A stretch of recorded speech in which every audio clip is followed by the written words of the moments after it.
جی صحیح بخاری کا ہم مطالعہ کر رہے تھے، کتاب الاعتصام بالکتاب والسنہ، یعنی کتاب و سنت کو مضبوطی سے تھام لینے کا بیان، یہ چیپٹر۔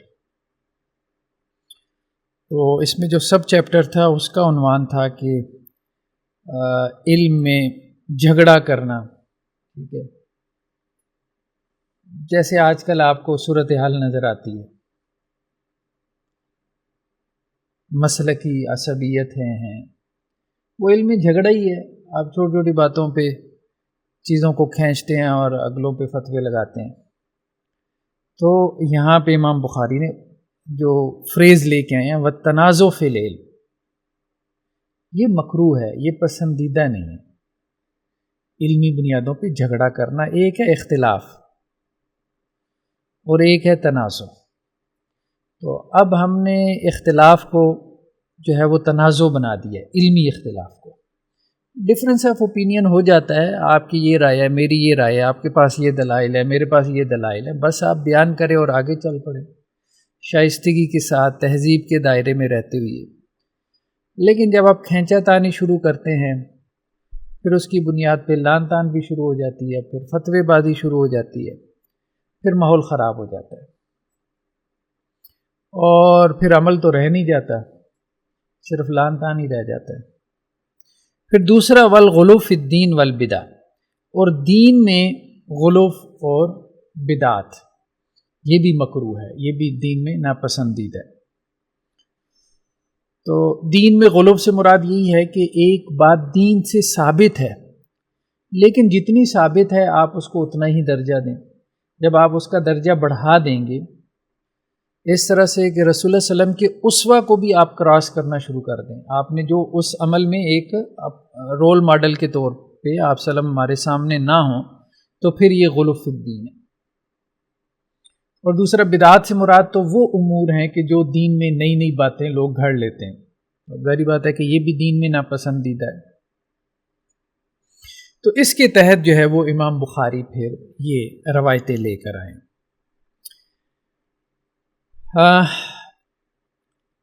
حضرت ابراہیم تیمی وہ یہ کہتے ہیں کہ مجھ سے میرے والد نے بیان کیا کہ وہ یہ کہتے ہیں کہ خطبنا علی رضی اللہ عنہ، کہ حضرت علی نے ہمیں خطبہ دیا، علی منبر من آجر، جو اینٹوں سے بنے ہوئے منبر پر کھڑے تھے، وعلیہ سیف فیہ صحیفۃ معلقہ، اور حضرت علی کے پاس ایک تلوار تھی کہ جس میں ایک صحیفہ لٹکا ہوا تھا۔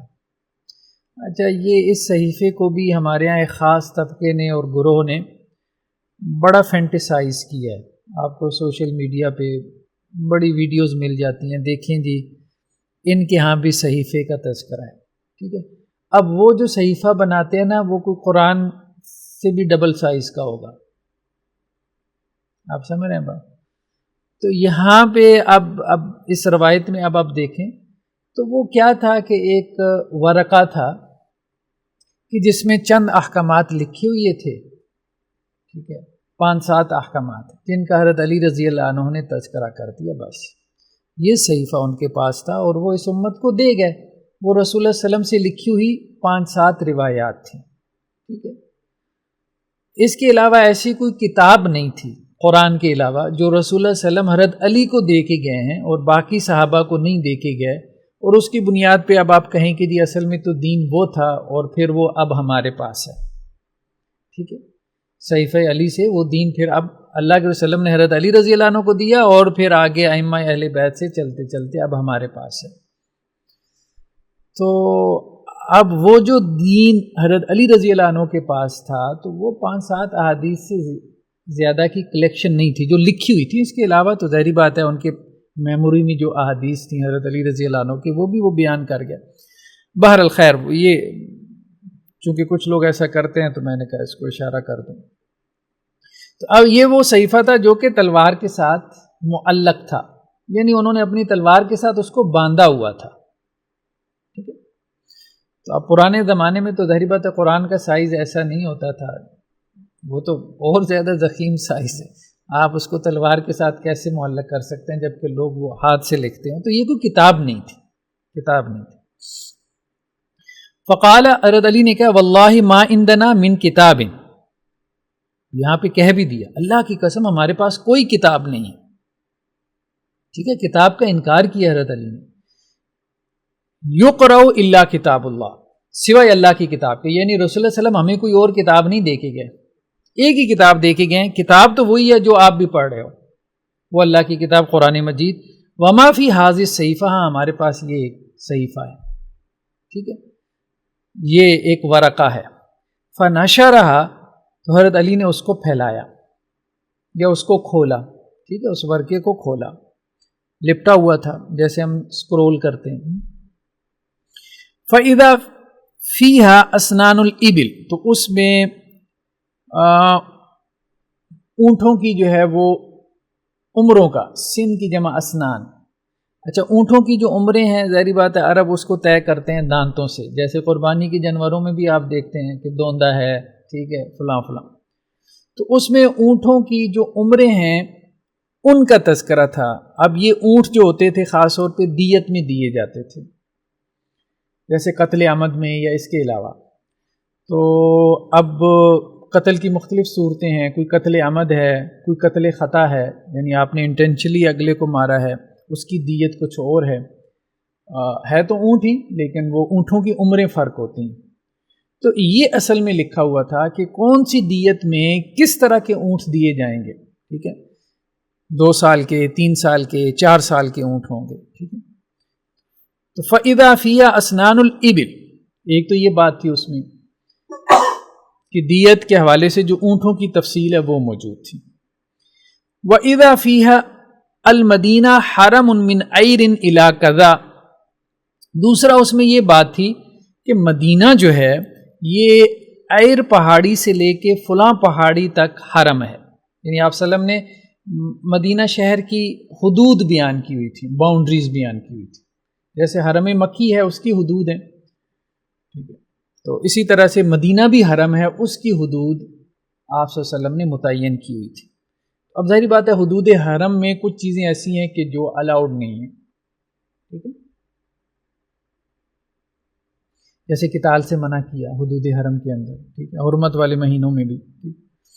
تیسرا کیا تھا، فمن احدث فیہا حدثا، کہ جس نے اس دین میں کوئی بدعت ایجاد کی، کوئی نئی بات ایجاد کی۔ اب بدعت کا تعلق عقیدے سے بھی ہے، کوئی نیا عقیدہ لے آتا ہے، اور بدعت کا تعلق اس میں سے بھی ہے کہ کوئی ایسی چیز یا رسم جو ہے اس کو دین بنا لیتا ہے، ٹھیک ہے۔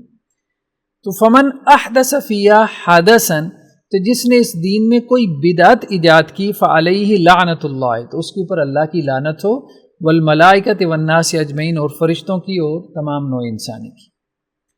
لا يقبل اللہ منہ صرفا ولا عدلا، اور یہ جو بدعتی ہے اللہ تعالیٰ اس کا نہ کوئی فرض قبول کریں گے اور نہ ہی کوئی نفل قبول کریں گے۔ اب اس سے کیا مراد ہے؟ دیکھیں اس کی 2 انٹرپریٹیشن ہو سکتی ہیں۔ ایک انٹرپریٹیشن تو یہ ہو سکتی ہے کہ یہاں بدعتی سے مراد وہ ہے خاص طور پہ کہ جس نے عقیدے میں بدعت ایجاد کی۔ تو سب سے پہلے جو بدعت کا ظہور ہوا تھا وہ اصل میں عقیدے میں بدعت سے ہوا تھا، جیسے قدریہ تھے۔ قدریہ یہ سب سے قدیم فرقہ ہے جو صحابہ کے زمانے میں ظاہر ہو چکا تھا، حضرت عبداللہ بن عمر رضی اللہ عنہ وغیرہ اس کا رد کرتے تھے۔ یہ تقدیر کے منکر تھے، تقدیر کے منکر تھے۔ اب جو تقدیر کا انکار ہے یہ فنڈامنٹل جو ہے وہ بیلیف میں سے ایک بیلیف کا انکار ہے، جیسے ہم کہتے ہیں نا 6 ہمارے بنیادی ایمانیات ہیں، اللہ پر ایمان، رسولوں پر، فرشتوں پر، کتابوں پر، آخرت پر، اور ان میں سے ایک تقدیر بھی ہے۔ یہ حدیث جبریل میں ان 6 ایمانیات کا تذکرہ ہے۔ جیسے ارکان اسلام ہے 5، تو اب ارکان اسلام کا انکار جیسے دائرہ اسلام سے خارج کر دیتا ہے، تو اسی طرح 6 بنیادی ایمانیات میں سے ایک ایمان کا انکار بھی آپ کو دائرہ اسلام سے خارج کر دیتا ہے۔ مسلمان ہونے کی آئیڈینٹی جو ہے وہ آپ کی باقی نہیں رہ جاتی۔ باقی وہ ایک علیحدہ مسئلہ ہے کہ وہ مفتی حضرات کو اس پہ فتویٰ لگانا چاہیے، عام لوگ فتوے وغیرہ نہ لگائیں، ٹھیک ہے. تو ہم تو ایک اصولی بات کر رہے ہیں. تو یہاں پہ جو عقیدے کی بدعت کی بات ہو رہی ہے کہ اللہ سبحانہ و تعالیٰ اس سے جو ہے وہ کوئی فرض اور نفل قبول نہیں کریں گے. ہاں، جس کی بدعت جو ہے وہ گناہ کی حد تک ہے، جسے کہتے ہیں بدعت مفسقہ. بعض بدعات کا تعلق گناہ سے ہے، تو ظاہری بات ہے اس کے بارے میں اتنی سخت وعید نہیں ہو سکتی. وہ گناہ گار مسلمان ہے، اور گناہ گار مسلمان کی جو یعنی بدعت کا تو اسے گناہ ہوگا، لیکن اس کی عبادت جو ہے وہ قبول ہوگی. ظاہری بات ہے جب کہ وہ تعویل کر کے بدعت کر رہا ہوتا ہے.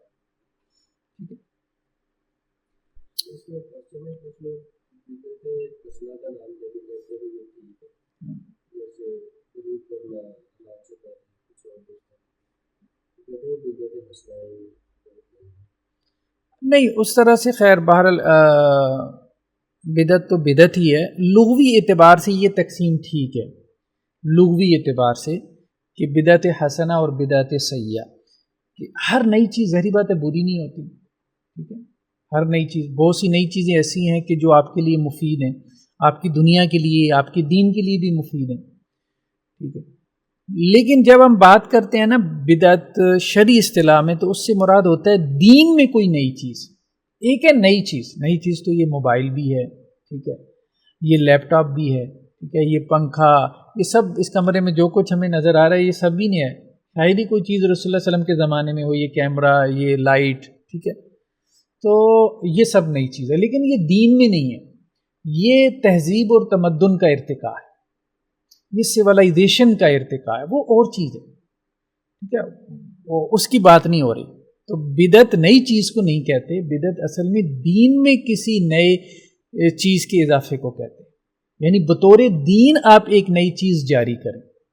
جیسے اب آپ دیکھیں رسوم و رواج ہوتے ہیں، کوئی حرج نہیں ہے رسوم و رواج میں، جب کہ وہ کلچر کے طور پر ہوں اور سوسائٹی کے لیے بوجھ نہ بن رہے ہوں، ٹھیک ہے. اور آپ اس کو دین کی، اب جیسے دیکھیں نا ہمارے ہاں بعض اہل حدیث حضرات سختی کرتے ہیں، عید کے بعد گلے نہیں ملنا.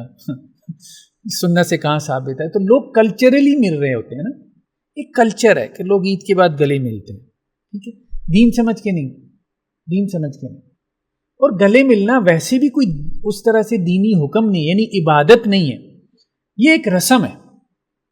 یہ ہاں اگر کوئی رسم آپ نے اس کا اجرا کیا ہے اور اس رسم کو آپ جو ہے وہ دین کا سٹیٹس دے رہے ہیں کہ یار یہ دینی کام ہے، تو پھر وہ ٹھیک نہیں. ہاں پھر دوسری صورت یہ ہو سکتی ہے کہ ایک چیز رسم نہیں ہے ہی عبادت کی قبیل سے،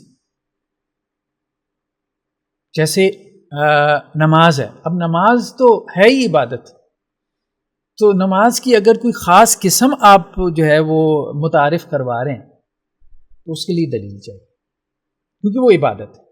تو ڈومینز ہیں نا، کچھ چیزیں جو ہے وہ ہمارا کلچر ہے، رسومات ہیں، کچھ عبادات ہیں. تو عبادت تو کوئی بھی آپ متعارف کروائیں گے، آپ کہیں گے جی میں تو رسمن عبادت کر رہا ہوں. نہیں، رسمن تو نہیں، عبادت تو ہے ہی دین، عبادت تو ہے ہی دین. ہاں رسوم و رواج جو ہے وہ بطور رسم ہوتے ہیں، ٹھیک ہے، اس میں اگر آپ کہتے ہیں جی ہماری انٹینشن بطور دین کرنے کی نہیں ہے، تو وہ بات پھر ان کی مان لینی چاہیے، اس میں سختی نہیں کرنی چاہیے، ٹھیک ہے. دونوں ہاتھوں سے مصافحہ کرنا، وہ جی کہاں سے ثابت ہے؟ بھائی یہ ایک کلچر ہے، جب ہم آپس میں ملتے ہیں تو گریٹنگز، ویلکم کے انداز ہوتے ہیں، ٹھیک ہے. تو جیسے اب دیکھیں نا ہمارے ہاں دور سے کسی کو دیکھتے ہیں ایسے ہاتھ اٹھا کے، اب یہ چلو جی بھائی سنت سے ثابت کرو، نہیں تو یہ بدعت ہے. ہاں بھائی کیا حال ہے، خیریت سے ہو؟ یہ تم نے 3 مرتبہ ہاتھ ہلا دیا، یہ کہاں سے ثابت ہے؟ یہ سختی بھی جو ہے نا، اس نے جمود پیدا کر دیا ہمارے اندر، جمود پیدا کر دیا. تو جو تو کلچر ہے اس کو کلچر رہنے دیں، اور کوئی بھی سوسائٹی رسوم و رواج کے بغیر زندہ نہیں رہ سکتی، زندہ نہیں رہ سکتی. آپ اپنے رسوم و رواج پیدا نہیں کریں گے تو پھر اغیار کے رسوم و رواج آ جائیں گے، پھر ان کا کلچر آ جائے گا. تو آپ اپنے رسوم و رواج کو، جو کہ آپ کہہ لیں کہ جی اوور آل ظاہری بات ہے کہ وہ دینی سوچ کی بنیاد پہ پیدا ہوں گے، تو آپ ان کو مطلب اس کلچر کو اتنا زیادہ آپ کریں، آئیڈیالائز کریں اور اس کو مارکیٹ کریں کہ وہ ایک گلوبل کلچر بن جائے. نہیں بجائے اس کے کہ ہم لوگوں کو تھینک یو کہہ رہے ہوں تو لوگ جزاک اللہ کہہ رہے ہیں، یعنی نان مسلمس. ٹھیک ہے، تو یہ ہے بات. خیر، تو یہاں ایک تو یہ بات ہو سکتی ہے کہ یہ بدعتی سے مراد جو ہے وہ عقیدے کا بدعتی. دوسری انٹرپریٹیشن یہ کی جا سکتی ہے کہ اصل میں مقصود تحذیر ہے، تحذیر ہے. اور یہ انداز تحذیر کا مطلب ہوتا ہے کہ ایک کام بہت برا ہے اور اتنا برا ہے کہ اس سے ڈراتے ہوئے نا تھوڑا مبالغہ کرتے ہوئے ایک بات کہہ دی جاتی ہے. جیسے اللہ کے وسلم نے فرمایا کہ بھائی جس نے ملاوٹ کی اس کا ہم سے کوئی تعلق نہیں. اب اس کا مطلب یہ نہیں ہے کہ وہ امت سے خارج ہے. ٹھیک ہے، یا اللہ کے وسلم نے کہا کہ جی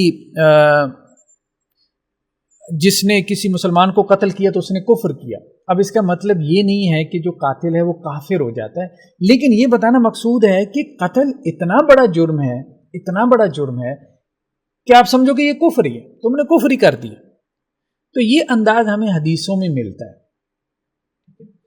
اب دیکھیں نا اگلی جو بات ہے اس سے بھی یہ چیز جو ہے وہ سیکنڈ ہوتی ہے کہ یہ بیسیکلی تحذیر مقصود ہو سکتی ہے، کیونکہ اگلی جو بات آ رہی ہے نا اس میں یہ ہے کہ کسی نے کسی مسلمان سے عہد توڑا تو اللہ تعالیٰ اس کی بھی کوئی فرض اور نفل قبول نہیں کرے گا.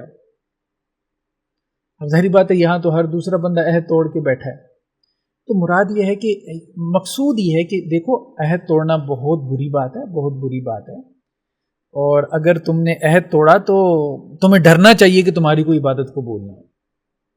یہ سارے تمہاری نفلیں اور ساری تمہاری باتیں جو ہے وہ بیکار جائیں.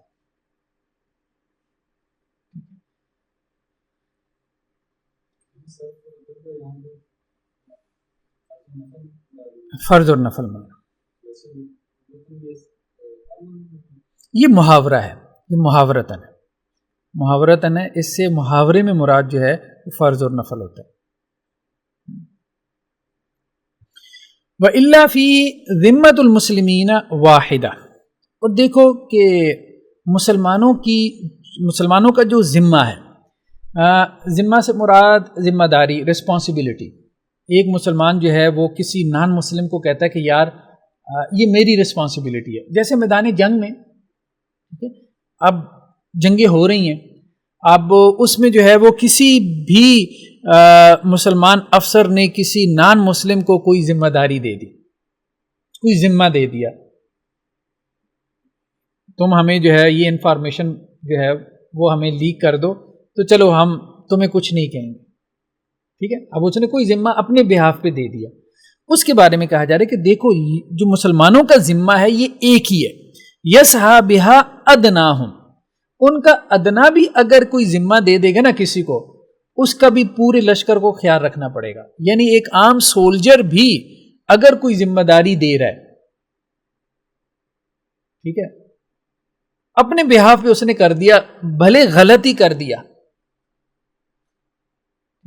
اور اس نے اس کو ذمہ داری دے دی، تو کہا گیا کہ اب پورا لشکر جو ہے اور پوری اسٹیٹ اس ذمہ داری کو ایکسیپٹ کرے. یہ خاص طور پہ میدان جنگ کے حوالے سے.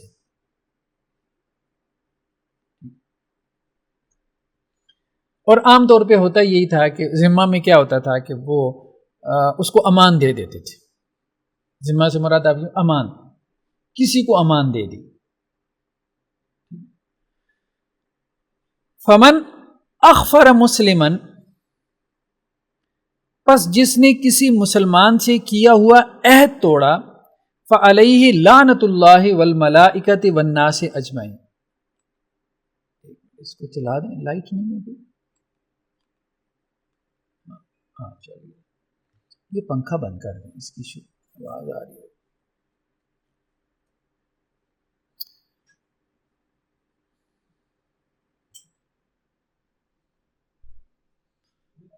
ہاں ٹھیک ہے، بند ہو گیا. یہ نا یہ کوشش کریں یہ پچھلے والا چلا دیں، کیونکہ یہ سیدھی ہوا پڑے گی نا تنگ کرے گی. اس کو بند کر دیں.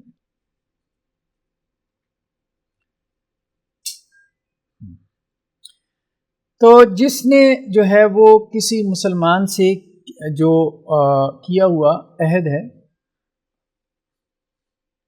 اس کو توڑ دیا، فعلیہ لعنۃ اللہ والملائکۃ والناس اجمعین، تو اس پہ اللہ کی لعنت ہو، فرشتوں کی اور تمام مسلمانوں کی، تمام لوگوں کی۔ لا يقبل اللہ منہ صرفا ولا عدلا، اور اللہ سبحانہ وتعالیٰ اس سے بھی کوئی فرض اور نفل قبول نہیں کرے گا۔ وَإِذَا فِيهَا مَنْ وَالَا قَوْمًا بِغَيْرِ إِذْنِ مَوَالِيهِ، اور دیکھو جس نے کسی دوسری قوم کے آقا سے تعلق ولایت قائم کیا بغیر اپنے والیوں کی اجازت کے، بغیر اذن موالی، ہوتا کیا تھا کہ غلامی تھی، سلیوری تھی، ٹھیک ہے، تو اب اس سلیوری میں جو ہے وہ جو سلیوز ہوتے تھے وہ مختلف قبائل کے ساتھ اپنے تعلقات جو ہے وہ قائم کر لیتے تھے، نسبتیں قائم کر لیتے تھے، پورا ایک سسٹم تھا، سوشل آپ کہہ لیں کہ ایک فیبرک تھا، اس میں یہ معاملات چل رہے تھے۔ تو اب اپنے آقا کی اجازت کے بغیر اگر کوئی غلام اپنے بہاف پہ ایسا کام کرتا ہے، ٹھیک ہے، تو اس کو الاؤ نہیں کیا گیا۔ فعلیہ لعنۃ اللہ والملائکۃ والناس اجمعین لا يقبل اللہ منہ صرفا ولا عدلا، تو اللہ تعالیٰ اس کی کوئی عبادت اور نفل کو قبول نہیں کرے گا۔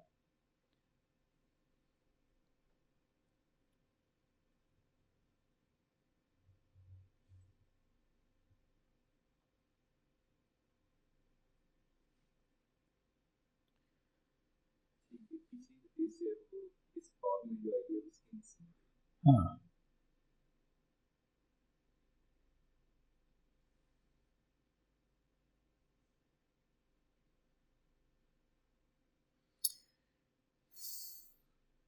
یہاں پہ اصل میں جو ہے یہ اگلی کچھ روایتوں میں جا کے یہ بات جو ہے وہ کھلے گی کہ یہاں اس حدیث میں ایک اضافہ ہے، اور وہ اضافہ جو ہے وہ اگلی روایتوں میں آ رہا ہے کہ جب یہاں پہ یہ فریز آیا ہے نا کہ مدینہ کے حوالے سے کہ وہ حرم ہے، تو وہاں پہ اضافہ یہ ہے کہ جس نے حرم مدنی میں کسی بدعتی کو پناہ دی، تو اس کے بارے میں ہے کہ اس پہ اللہ اور اس کے رسول کی لعنت، یہ آگے تو وہاں سے جو ہے نا یہ جو غلو فی الدین ہے اور بدعت ہے اس کو جوڑا۔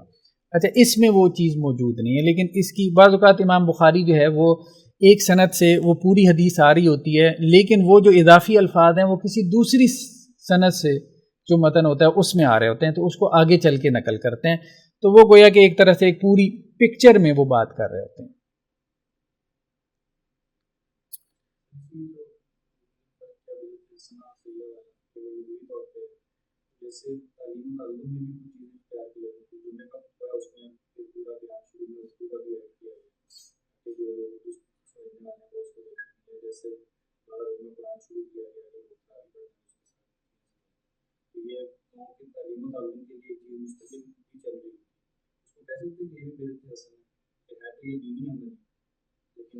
بچنا چاہیے، اس سے بچنا چاہیے۔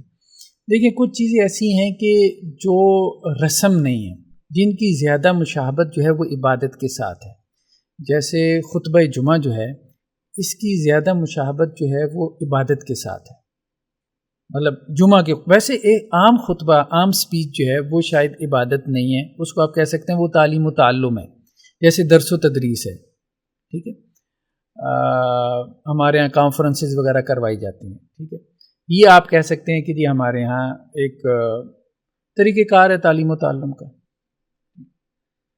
لیکن خطبہ جمعہ جو ہے نا وہ ٹھیک ہے، تعلیم و تعلم اس میں مقصود ہے، لیکن جس طرح سے رسول اللہ صلی اللہ علیہ وسلم سے ہمیں ملا ہے تو اس کی زیادہ مشابہت عبادت کے ساتھ ہے، تو وہاں اس کو as it is he follow کرنا چاہیے، بہتر یہی ہے، بہتر یہی ہے،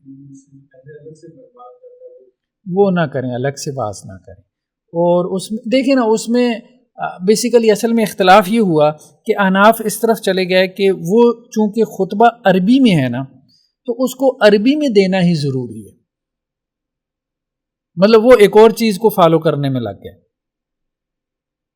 ٹھیک ہے، جیسے نماز عربی میں ہے تو اب نماز ہمیں عربی میں ہی پڑھنی چاہیے، تو خطبہ چونکہ رسول اللہ صلی اللہ علیہ وسلم نے عربی میں دیا اور اس کی عبادت کے ساتھ مشابہت ہے تو آپ خطبہ جو ہے وہ عربی میں ہی دیں، اب مسئلہ یہ پیدا ہوا کہ خطبہ عربی میں دیں گے تو لوگوں کو کیسے سمجھ میں آیا؟ تو پھر انہوں نے کہا اضافی طور پہ تقریر ڈال دیں، یعنی ان کے ہاں یہ اس طرح سے اس چیز کو دیکھا گیا۔ تو دوسری طرف اہل حدیث نے کہا کہ بات یہ ہے کہ یہ خطبہ جمعہ ہے، اس کی عبادت کے ساتھ مشابہت ہے، لیکن ہم اس طرح سے اس کا معاملہ مطلب نماز کے اوپر قیاس نہیں کر سکتے کہ جس طرح سے نماز عربی میں ہے تو اس میں بھی لازم ہے کہ عربی میں ہی ہو، کیونکہ اس میں مقصود تبلیغ بھی ہے۔ تو اگر آپ شروع میں عربی کا خطبہ پڑھ کے اردو میں اس کو یا اپنی زبان میں، کوئی بھی آپ کی زبان ہے، انگریزی ہے، آپ اس کو اگر کنٹینیو کرتے ہیں تو وہ ٹھیک ہے۔ تو اس لیے انہوں نے کہا کہ تقریر کا اضافہ کرنے کی ضرورت نہیں ہے۔ تو دو مختلف اینگل سے دیکھا گیا۔ اب آپ اس میں عربی زبان کو زیادہ اہمیت دیتے ہیں تو آپ احناف والے طریقے پہ، یعنی دونوں کا مقصد یہی ہے کہ ہم مطلب اس میں اضافہ نہ کریں۔ اب بات سمجھ رہے ہیں؟ دونوں کا مقصد یہ ہے کہ ہم اس میں اضافہ نہ کریں، لیکن ایک نے اس چیز کو اہمیت دی کہ ہم اس میں لینگویج کا بھی اضافہ نہ کریں، اور دوسرے نے اس نے اہمیت دی کہ نہیں، جتنا اللہ کے وسلم سے ثابت ہے، یعنی 2 خطبے ہیں تو 2 ہی ہوں، ٹھیک ہے، آپ تعداد میں اضافہ نہ کریں کہ ایک تیسرا خطبہ بھی شامل کر لیں، بھلے آپ اس کو تقریر دے رہے ہیں، کا نام دے رہے ہیں۔ تو یہاں مقصود دونوں کا، انٹینشن دونوں کی درست ہے، لیکن یہ ہو سکتا ہے کہ آپ کہیں کہ نہیں یہ زیادہ بہتر ہے، یہ زیادہ بہتر محسوس ہوتا ہے۔ تو دیکھیں ایک چیز پہ تو آپ نے کمپرومائز کرنا ہی ہے۔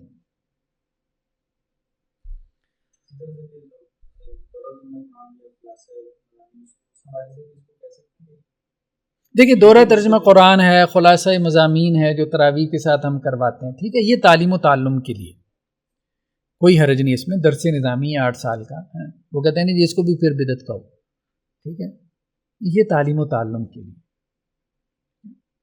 تو دین میں جو اضافہ ہے نا، دین میں جیسے عبادت ہے، عبادت دین ہے نا، ٹھیک ہے، تو اب عبادت میں جو اضافہ ہے، ایک ہے دین کی تعلیم، دین کی تعلیم دینا بہرحال، ٹھیک ہے، تو کچھ چیزیں اللہ کے رسول صلی اللہ علیہ وسلم سے بطور دین ہم تک پہنچی ہیں، اور کچھ چیز ایسی ہیں کہ جو دین کے لیے ذرائع کا درجہ رکھتی ہیں، یعنی دین کو پروپوگیٹ کرنے کے لیے، دین کو دوسروں تک پہنچانے کے لیے، ٹھیک ہے، تو ذرائع اللہ کے وسلم نے مختلف استعمال کیے، جیسے وہ پہاڑی کا واز ہے، ٹھیک ہے، صفا اور مروہ کے اوپر جیسے وہ چڑھ کے اعلان کرتے تھے نا، تو اللہ کے رسول صلی اللہ علیہ وسلم نے بھی کیا شروع کے سالوں میں تبلیغ کے لیے کہ دیکھو اگر پیچھے سے لشکر آ رہا ہو۔ تو یہ عربوں کے ہاں یہ ایک کلچر تھا کہ اپنی قوم کو متنبع کرنے کے لیے کسی بڑی خبر سے وہ اس طرح سے کرتے تھے، تو آپ صلی اللہ علیہ وسلم نے بھی کیا۔ تو جو آپ کے ہاں رائج آپ کہہ لیں کہ جی ٹیکنیکس ہیں، ٹھیک ہے، کسی چیز کو پروپوگیٹ کرنے کے لیے، معاشرے میں پھیلانے کے لیے، تو ان کو آپ استعمال کر سکتے ہیں، کوئی حرج نہیں ہے، کیونکہ آپ وہ دین میں اضافہ تو نہیں کر رہے نا، یا اس کو بطور دین تو نہیں کر رہے۔ یعنی کرسی پہ بیٹھنا یہ دین نہیں ہے، لیکن کرسی پہ بیٹھ کے آپ کیا کر رہے ہیں؟ دین پہنچا رہے ہیں، نقل کر رہے ہیں۔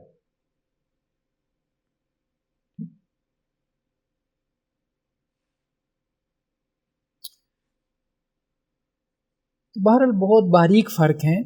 ایک اہل حدیث عالم دین ہے، ان کی بڑی اچھی کتاب ہے الاصلاح کے نام سے، حافظ محمد گوندلوی رحمہ اللہ، انہوں نے بہت باریک بحثیں کی ہیں کہ بدعت میں اور مصلحت میں کیا فرق ہوتا ہے، بہت باریک فرق ہے، بہت باریک فرق ہے۔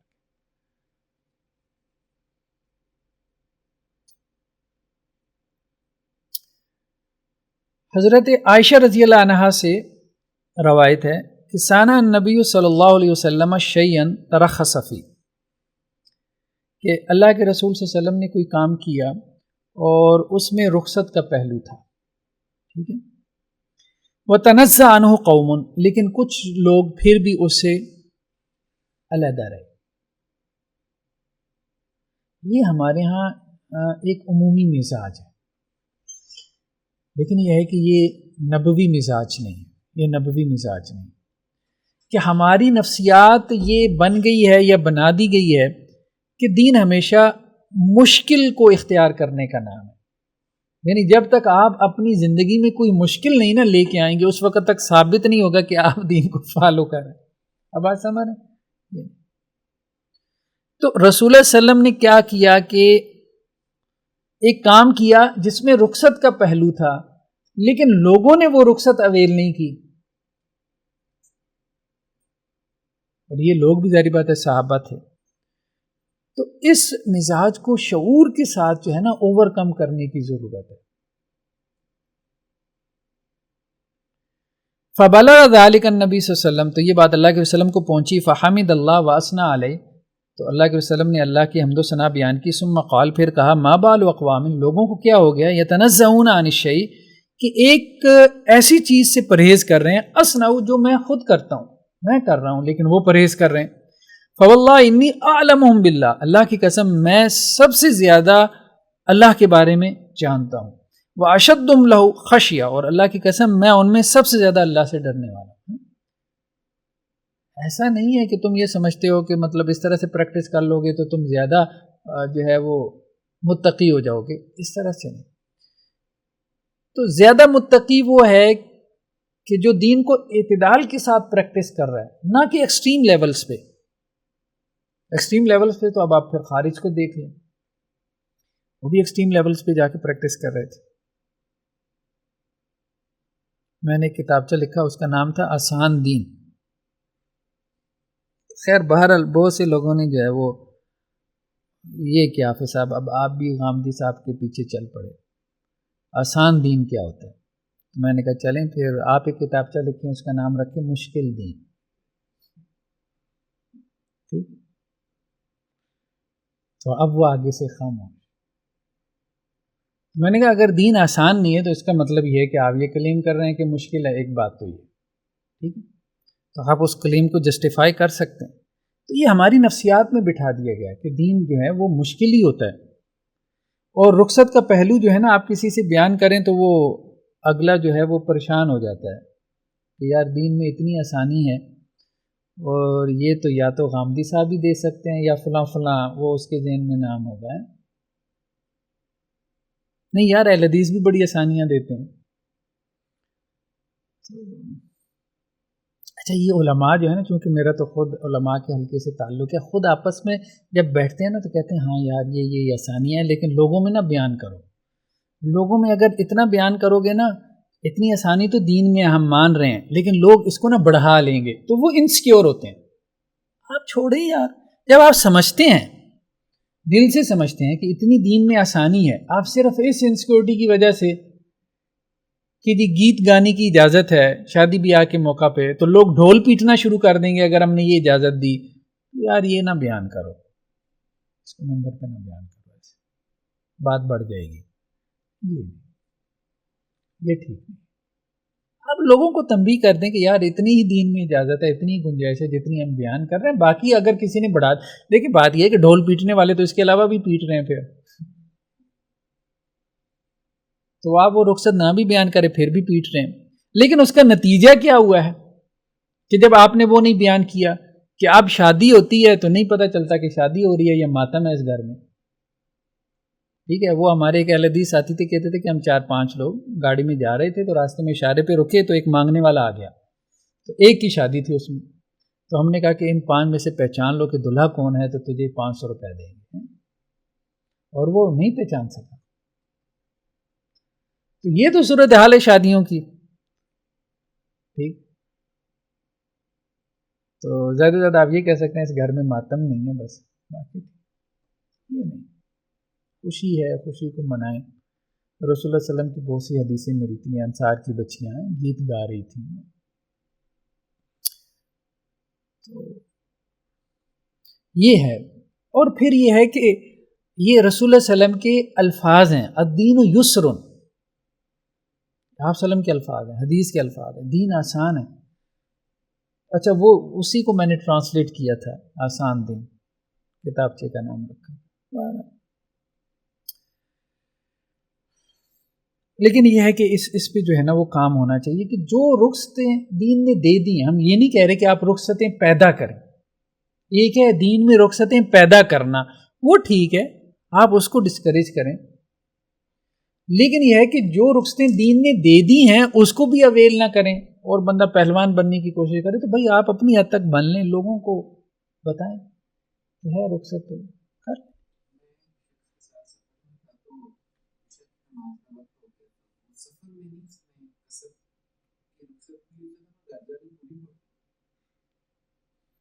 صحیح، خیر بار ہے، اللہ تعالیٰ اس کو پسند کرتے ہیں کہ اللہ نے جو رخصت دی ہے اس کو اویل کیا جائے، ٹھیک ہے۔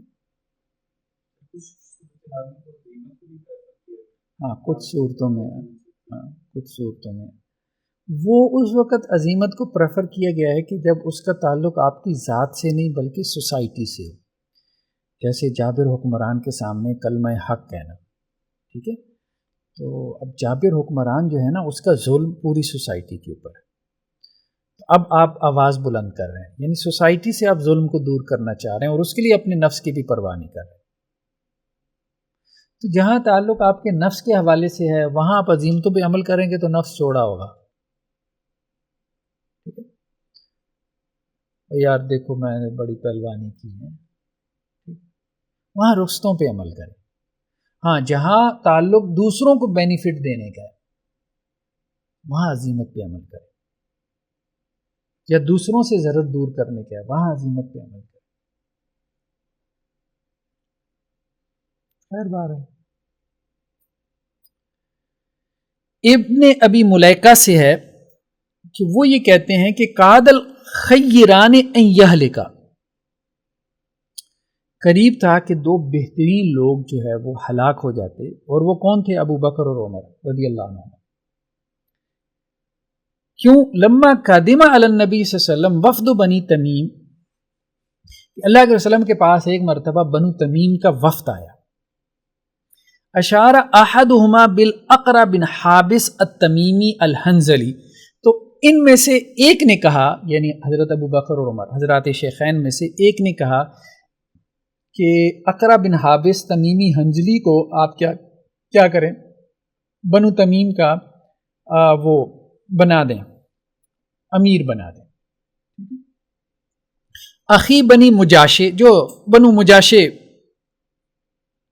کے جو ہے وہ بھائی تھے، وہ اشار الآخر، دوسرے صاحب نے کیا کہا، بغیری، کہ اس کے علاوہ کسی اور، مطلب ایک وفد آیا بنو تمیم کا، آپ یوں کہہ رہے کہ حضرت ابو بکر نے کہا کہ اللہ کے وسلم آپ اس کو امیر بنا دیں، تو حضرت عمر نے کہا کہ نہیں اللہ کے وسلم آپ فلاں کو ان کا امیر بنائیں، ٹھیک۔ فقال ابو بکر لعمر، تو حضرت ابو بکر نے حضرت عمر سے کہا انما اردت خلافی، آپ جو ہے نا میری مخالفت چاہتے ہیں۔ فقال عمر، تو حضرت عمر نے کہا ما اردت خلافہ کا، دیکھیں میرا ارادہ آپ کی مخالفت نہیں تھا، میں نے اپنی رائے کا اظہار کیا کہ مجھے وہ آدمی بہتر لگا، میں نے اپنی رائے کا اظہار کر دیا۔ فرتفعت اصواتہما عند النبی صلی اللہ علیہ وسلم، دونوں کی آوازیں بلند ہو گئیں اللہ کے نبی صلی اللہ علیہ وسلم کے پاس۔ فنزلت، پھر یہ آیات نازل ہوئیں، یا ایھا الذین آمنوا لا ترفعوا اصواتکم فوق صوت النبی، اہل ایمان نبی کریم صلی اللہ علیہ وسلم کے پاس اپنی آوازوں کو بلند نہ کرو، الی قولی۔ قال ابن ابی ملیکہ، تو ابن ابی ملیکہ کہتے ہیں قال ابن زبیر، عبداللہ بن زبیر کہتے ہیں فقان عمر بعد، کہ حضرت عمر جو تھے اس کے بعد، ولم یذکر ذالک عن ابیہ، یعنی ابا بکر، اور عبداللہ بن زبیر نے یہ بات اپنے والد کے حوالے سے نہیں کہی، ان کے والد کون تھے؟ ابو بکر، ابو بکر والد نہیں تھے حضرت عبداللہ بن زبیر کے، بیسیکلی ان کے نانا تھے۔ عبداللہ بن زبیر جو ہے نا ان کی والدہ حضرت اسماء تھی نا، ہاں، تو حضرت اسماء جو تھی نا وہ حضرت عائشہ کی بہن تھی، تو یہ عبداللہ بن زبیر کے نانا ہوئی حضرت ابو بکر، ٹھیک ہے۔ اور یہاں پہ والد کا لفظ آ گیا، عربوں میں یہ عام تھا نانا دادا کو جو ہے وہ باپ کہہ دیتے تھے، تو عبداللہ بن زبیر جو ہے نا وہ انہوں نے یہ بات اپنے نانا کے حوالے سے، یعنی اپنے والد ابو بکر کے حوالے سے تو نہیں کی، لیکن حضرت عمر کے حوالے سے کی انہوں نے ایک بات، کیا کہ اذا حدث النبی صلی اللہ علیہ وسلم، کہ اس آیت کے نازل ہونے کے بعد جب حضرت عمر اللہ کے رسول صلی اللہ علیہ وسلم سے کوئی بات کرتے تھے، حدثہ کا اخص سرار لم یسمعوا حتی یستفہموا، تو وہ اللہ کے رسول صلی اللہ علیہ وسلم سے اتنے جو ہے وہ چھپا کے اتنی آہستگی سے بات کیا کرتے تھے کہ گویا کہ آپ صلی اللہ علیہ وسلم کو سنائی بھی نہیں دیتا تھا، کہ آپ صلی اللہ علیہ وسلم اس بات کو پوری طرح سے سمجھ سکیں، یہاں تک کہ آپ وسلم کو دوبارہ دہرانا پڑتا تھا کہ آپ کیا کہنا چاہ رہے ہیں. تو یہ طرز عمل تھا. تو یہ وہی بات آ گئی تنازع فی العلم، مطلب اس چیز کو پسند نہیں کیا گیا، اس چیز کو پسند، یہ جو تنازع پیدا ہوا ہے اس چیز کو پسند نہیں کیا گیا. امام بخاری یہ کہہ رہے ہیں.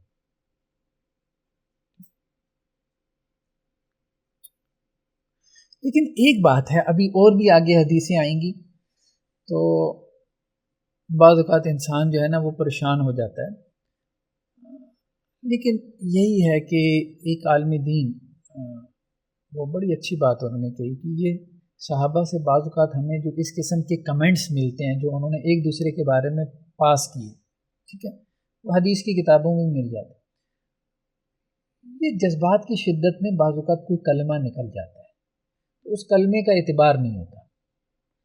اب چونکہ وہ بڑی شخصیتیں تھیں وہ ریکارڈ میں آ گئیں، ہمارے تو روزانہ ایسے BCO نکلتے ہیں تو وہ ریکارڈ میں آ گئیں چیزیں، یہ بات ہے. باقی ان کلمات کا کوئی اعتبار نہیں جو ہاں رہنمائی بھی ہے، بلکہ اس میں ہمارے لیے رہنمائی یہ بھی ہے کہ دیکھیں آج بھی اگر کوئی عالم دین کوئی جذبات میں مغلوب ہو کہ کوئی ایسی بات کہہ دیتا ہے آپ اس کو کنسیڈر نہ کریں، یار انسان ہے، ایسی بات نکل جاتی ہے، کبھی وہ بھی فرسٹریشن کا شکار ہو جاتا ہے، مطلب اس کو آپ ریلیکس کریں. تو اب وہ دیکھیں نا حضرت ابو بکر نے جو بات کہی حضرت عمر سے کہ آپ تو میری مخالفت ہی چاہتے ہیں، تو بات یہ تھی کہ حضرت عمر رضی اللہ عنہ اپنی رائے کا اظہار کر رہے ہوں گے، ٹھیک ہے، اس سے بات جو پھر وہ آگے بڑھ گئی.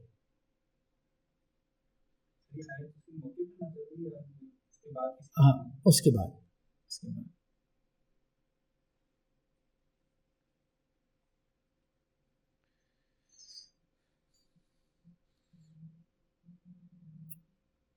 حضرت عائشہ رضی اللہ عنہ ام المومنین سے روایت ہے کہ اللہ کے رسول صلی اللہ علیہ وسلم نے اپنے مرض میں کہا مرو ابا بکر یصلی بالناس، یعنی جو مرض الموت تھا، آپ وسلم جس مرض میں اس دنیا سے گیا، کہ حضرت ابو بکر کو حکم دو کہ وہ لوگوں کو نماز پڑھائے، کیونکہ آپ بیمار بہت تھے، بیماری کا غلبہ اتنا تھا کہ آپ کے لیے کھڑا ہونا بھی اور نماز پڑھانا بھی مشکل ہو رہا تھا.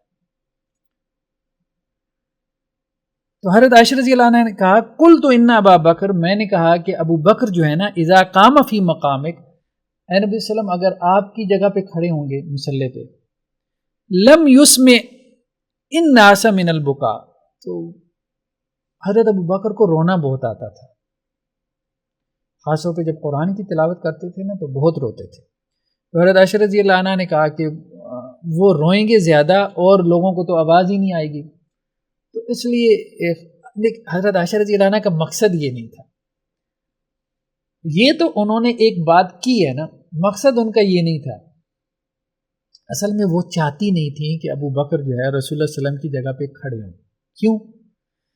انہیں یہ خوف تھا، خدشہ تھا کہ رسول اللہ صلی اللہ علیہ وسلم کی زندگی میں ابو بکر اگر مصلی پہ کھڑے ہو جاتے ہیں نا تو لوگوں نے ابو بکر کے بارے میں نیگیٹو ہو جانا. یہ نہیں دیکھنا کہ رسول اللہ صلی اللہ علیہ وسلم نے کہا ہے، بلکہ یہ سوچنا اور یہ باتیں کرنا شروع کر دی ہیں کہ رسول اللہ ابھی حیات ہیں اور ابو بکر مصلی پہ کھڑے ہو گئے. جیسے ہمارے ہاں ایک ہوتا ہے بعض اوقات لوگ ایک چیز کو وہ سیدھی طرح سے نہیں لیتے، ٹھیک ہے. تو یہ چیز حضرت عائشہ نے محسوس کی تو انہوں نے سوچا کہ ابو بکر کو کھڑا نہیں ہونا چاہیے تاکہ ابو بکر کے بارے میں لوگوں کی جو وہ باتیں ہیں نا ہمیں سننے کو نہ ملے، ٹھیک ہے. تو اس لیے انہوں نے بات اور بنائی، اور وہ بات بھی سچ تھی جو بنائی تھی کہ وہ رونا بہت آتا تھا، کہ ان کے رونے کی وجہ سے جو ہے وہ لوگوں کو ان کی قرات ہی نہیں سنائی دے گی. تو فمر عمر فیصلی للناس، تو آپ عمر کو حکم کریں کہ وہ لوگوں کو نماز پڑھائے. اور حضرت عمر کو تو اگر کوئی بات بنائے گا تو وہ نمٹ لیں گے اس سے اور مزاج کا فرق تھا نا.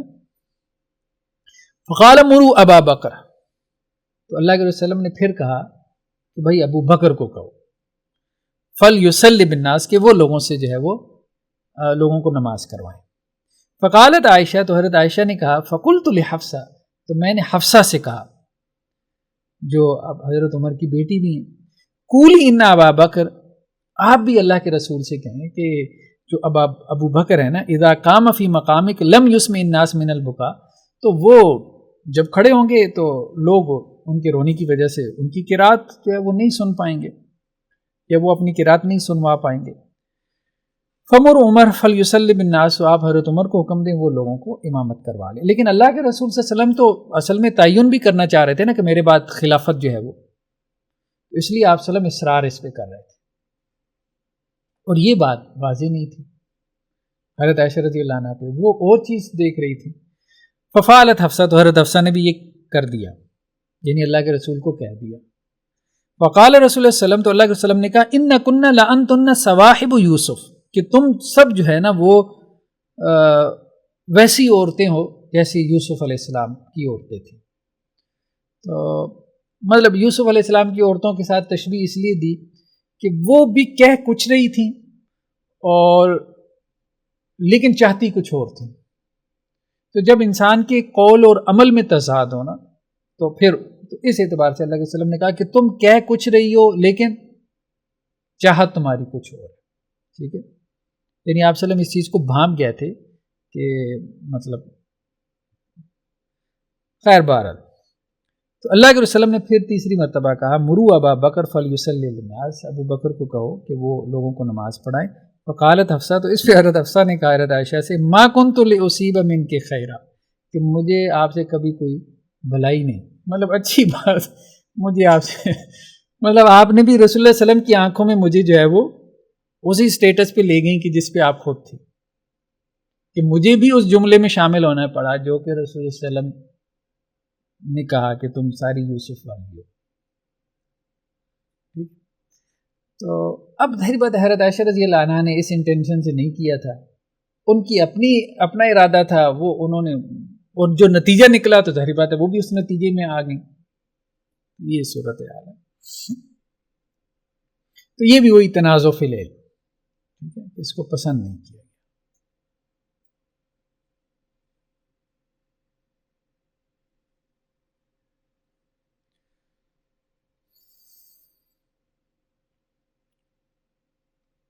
حضرت سہل بن سعیدی سے روایت ہے، وہ یہ کہتے ہیں کہ اویمر اجلانی جو ہے وہ عاصم بن عدی کے پاس آئے، فقال، اور کہا ارأیت رجلا وجد ما امرأته رجلا، کہ آپ کی کیا رائے ہے۔ یہ اصل میں اویمر اجلانی جو ہے وہ عاصم بن عدی قبیلے کا سردار تھا، آپ یوں سمجھ لیں۔ تو اویمر اجلانی جو ہے ان کا تعلق اس قبیلے سے تھا، تو وہ اپنے قبیلے کے سردار کے پاس آئے، تو کہا کہ آپ کی اس کے بارے میں کیا رائے ہے کہ جس نے اپنی بیوی کے ساتھ کسی دوسرے شخص کو دیکھا اور اس کو قتل کر دیا، اتقتلونہ بہ، کیا آپ اس کو جواب میں قتل کریں گے قصاص میں، ٹھیک ہے، یعنی جسے کہیں کہ غیرت کے نام پہ اس نے قتل کر دیا۔ صلی یا عاصم، اے عاصم میرے لیے پوچھیں رسول اللہ صلی اللہ علیہ وسلم سے۔ فسألہ، تو حضرت عاصم رسول اللہ صلی اللہ علیہ وسلم کے پاس آئے تو انہوں نے آپ صلی اللہ علیہ وسلم سے پوچھا، فقاری النبی صلی اللہ علیہ وسلم المسائل، تو اللہ کے نبی صلی اللہ علیہ وسلم نے اس سوال کو پسند نہیں کیا۔ یہاں سے امام بخاری کس طرف جا رہے ہیں؟ امام بخاری اس طرف جا رہے ہیں کہ یہ جو سوال ہے نا، اور خاص طور پہ ایسے سوال کو ایڈریس کرنا جو ہوا ہی نہ ہو، یہ ناپسندیدہ ہے۔ یہ وہی بات کہ دوسری طرف ظاہری بات ہے کہ اہل الرائے تھے جو فقہ تقدیری کے نام پہ سپوزیشن کے اوپر چل رہے تھے کہ اگر ایسا ہو جائے تو پھر کیا ہے، ایسا ہو جائے تو کیا جواب ہوگا۔ تو امام بخاری چونکہ اہل العصر کے اسکول آف تھاٹ سے تعلق رکھتے تھے، اور اہل العصر میں یا اس وقت کے جو محدثین کا طبقہ تھا اس میں اس رویے کو پسند نہیں کیا جاتا تھا کہ ایک واقعہ ہوا نہیں ہے اور آپ اس کے بارے میں سوال کریں۔ لیکن اب ظاہری بات ہے کہ یہ واقعہ ہو چکا تھا نا، لیکن سوال ایسے کیا گیا کہ جس سے آپ صلی اللہ علیہ وسلم کو یہ محسوس ہوا کہ جیسے کوئی کہہ رہا ہے کہ اگر ایسا ہو جائے، اگر ایسا ہو جائے، تو یہاں پہ بھی آدھا واقعہ ہوا تھا، آدھا نہیں ہوا تھا، یعنی قتل والا معاملہ نہیں ہوا تھا، تو اس لیے بھی آپ صلی اللہ علیہ وسلم نے اس کو ناپسند کیا۔ اب کیسے سوال کر رہے ہو تو اپنی بیوی کو قتل کر دیں، ٹھیک ہے، تو اس کو اس نے کسی اور مرد کے ساتھ ملوث،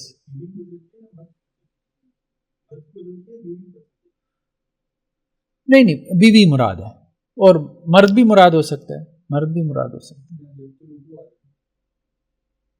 ہاں ٹھیک ہے، مرد بھی مراد ہو سکتے ہیں، دونوں مراد ہو سکتے ہیں، عموماً تو خیر بیوی کو ہی کرتے ہیں دونوں مراد ہو سکتے ہیں۔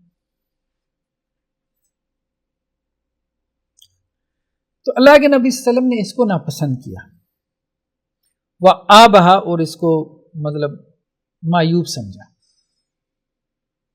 فرجا عاصم، تو عاصم جو ہے جو قبیلے کے سردار تھے وہ واپس لوٹے، فاخبرہ ان نبی صلی اللہ علیہ وسلم کری المسائل، تو انہوں نے حضرت عویمر کو بتایا کہ اللہ کے نبی صلی اللہ علیہ وسلم نے اس مسئلے کو پسند نہیں کیا۔ فقال عویمر، تو حضرت عویمر نے کہا واللہ لآتین النبی صلی اللہ علیہ وسلم، میں خود اللہ کے وسلم کے پاس آؤں گا، فجاء، پس وہ آئے، وقد انزل اللہ تعالیٰ القرآن، تو اللہ تعالیٰ نے اس وقت تک قرآن نازل کر دیا تھا، خلف عاصم، یعنی عاصم جب گئے تھے تو ان کے پیچھے۔ فقال له، تو اللہ کے وسلم نے کہا بھائی قد انزل اللہ فیکم قرآن، اللہ تعالیٰ نے تمہارے بارے میں قرآن نازل کیا، فدعا بہما، تو پھر ان دونوں کو بلوایا، فتقدما، یعنی میاں بیوی دونوں کو، حضرت عویمر کو اور ان کی اہلیہ کو بھی، تو وہ دونوں آئے، فتلاعنا، اور دونوں نے لیان کیا، وہی لیان جو قرآن میں ہے، ٹھیک ہے۔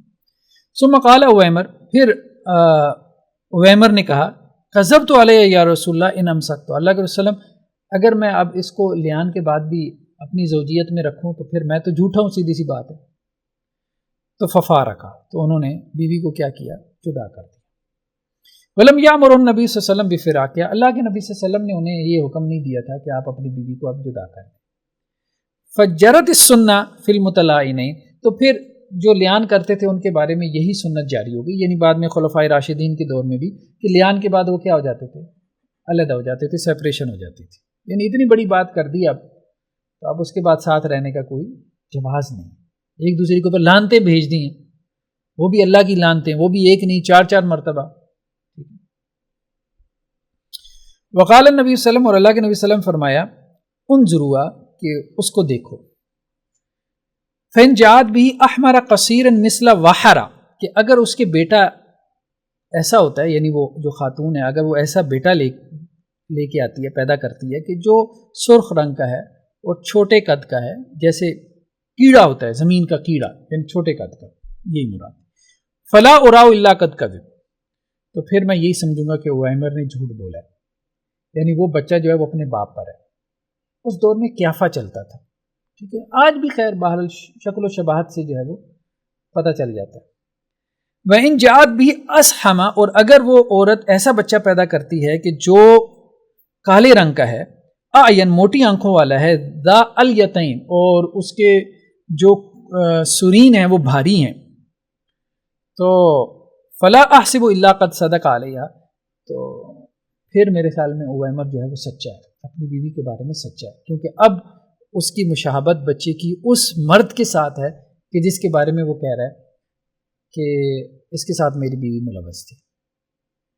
فجات بھی علی الامر المکروہ، پھر اس عورت نے جو بچہ جنا وہ ویسے ہی تھا، یعنی جس کے بارے میں تہمت لگائی جا رہی تھی اسی سے ملتا جلتا بچہ جو ہے وہ اس عورت نے جنا، لیکن بہرحال وہ اس نے اپنی جان بچانے کے لیے جو ہے وہ جھوٹ بول دیا تھا۔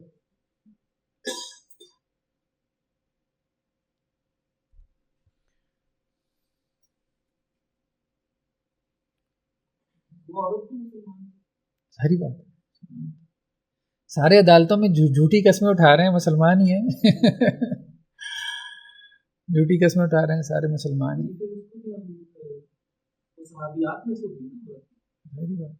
دیکھیے گناہ تو گناہ ہے، کبیرہ گناہ ہی کیوں نہ ہو، قتل تک بھی کیوں نہ ہو، گناہ تو گناہ ہے، اس سے انسان دائرہ اسلام سے خارج نہیں ہوتا، دائرہ اسلام سے خارج نہیں ہوتا۔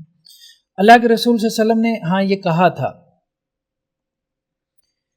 قیافے کی بنیاد پہ حد جاری نہیں ہوتی، جو قیافہ ہے نا اس کی بنیاد پہ حد جاری نہیں ہوتی، تو آپ صلی اللہ علیہ وسلم نے کہا تھا کہ اگر جو ہے نا وہ مطلب اس کی بنیاد پہ حد جاری ہو سکتی تو میں اس پہ حد جاری کرتا، آپ نے، لیکن عربوں میں کلچرلی یہ چیز ایک طرح سے ایک سائن کے طور پہ، علامت کے طور پہ استعمال ہوتی تھی، چیزوں کو پہچاننے کے حوالے سے۔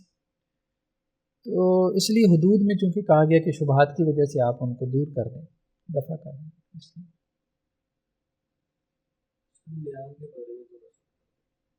ہاں، لعان سے مراد یہی ہے کہ میاں بیوی میں سے جیسے کوئی دوسری کے اوپر تہمت لگاتا ہے، اور تہمت بھی زنا کی ہے، یہ نہیں چٹ چیٹ کی. تہمت سے مراد زنا کی تہمت کہ میں نے اسے ملوث ہوتے دیکھا ہے، میں نے خود اپنی آنکھوں سے دیکھا ہے. بیوی ملوث تھی، شور گھر آ گیا اور اس نے دیکھ لیا. اب ظاہر بات اس کے پاس 4 گناہ تو ہے نہیں، زنا کی حد تو تبھی جاری ہوتی ہے جب آپ کے پاس 4 گناہ ہو. تو ایک صحابی نے کہا بھی تو اللہ کے رسول صلی اللہ علیہ وسلم نے کہا بھئی 4 گواہ کہاں ہیں؟ تو اس نے کہا اللہ کے رسول صلی اللہ علیہ وسلم اب کوئی اپنی بیوی کو اس طرح سے دیکھے گا تو 4 گواہ ڈھونڈنے نکل جائے گا، مطلب ایسا تو کوئی بھی نہیں کرے گا. ٹھیک ہے، تو پھر اس پہ پھر لعان کی آیات نازل ہوئی کہ ایسا کرو، پھر تم یہ کام کر لو کہ تم 4 قسمیں اٹھاؤ. وہ 4 قسمیں 4 گواہوں کے قائم مقام ہوں کہ میں نے اس کو یہ کام کرتے ہوئے دیکھا ہے اور میں سچا ہوں، اور اگر میں سچا نہ ہوں تو میرے اوپر اللہ کی لعنت. پھر عورت کیا کرے؟ عورت یا تو پھر اس کو ایکسیپٹ کر لے تو اس پہ حد جاری ہو جائے گی، یہ 4 قسمیں 4 گواہیوں کے قائم مقام ہو جائیں گے. اور اگر عورت نہیں ایکسیپٹ کرتی، وہ کہتی ہے یہ جھوٹ بول رہا ہے، خواہ مخواہ میرے اوپر حد جاری کروانا چاہتا ہے، تو وہ بھی جوابی قسم اٹھا کے جان چھڑا دے. اب آخرت میں اللہ کے پاس معاملہ ہے، دونوں میں سیپریشن ہو جائے گی.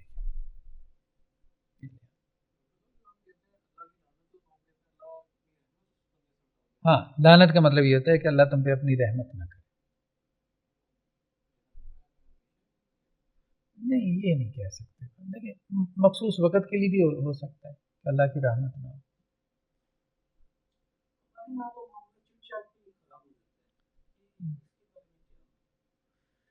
دیکھیں وہ تو ظاہری بات ہے، ڈپینڈ کرتا ہے نا.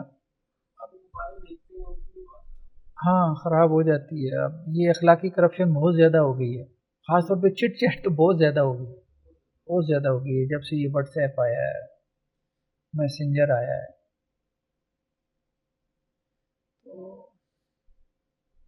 بہرحال دونوں طرف ہی خرابی ہیں، اور زیادہ مردوں کی طرف ہے. عجیب بات ہے، زیادہ اخلاقی عورتوں میں بھی ہیں، عورتوں میں بھی اخلاقی بحران ہے، مردوں میں زیادہ ہے اس معاملے.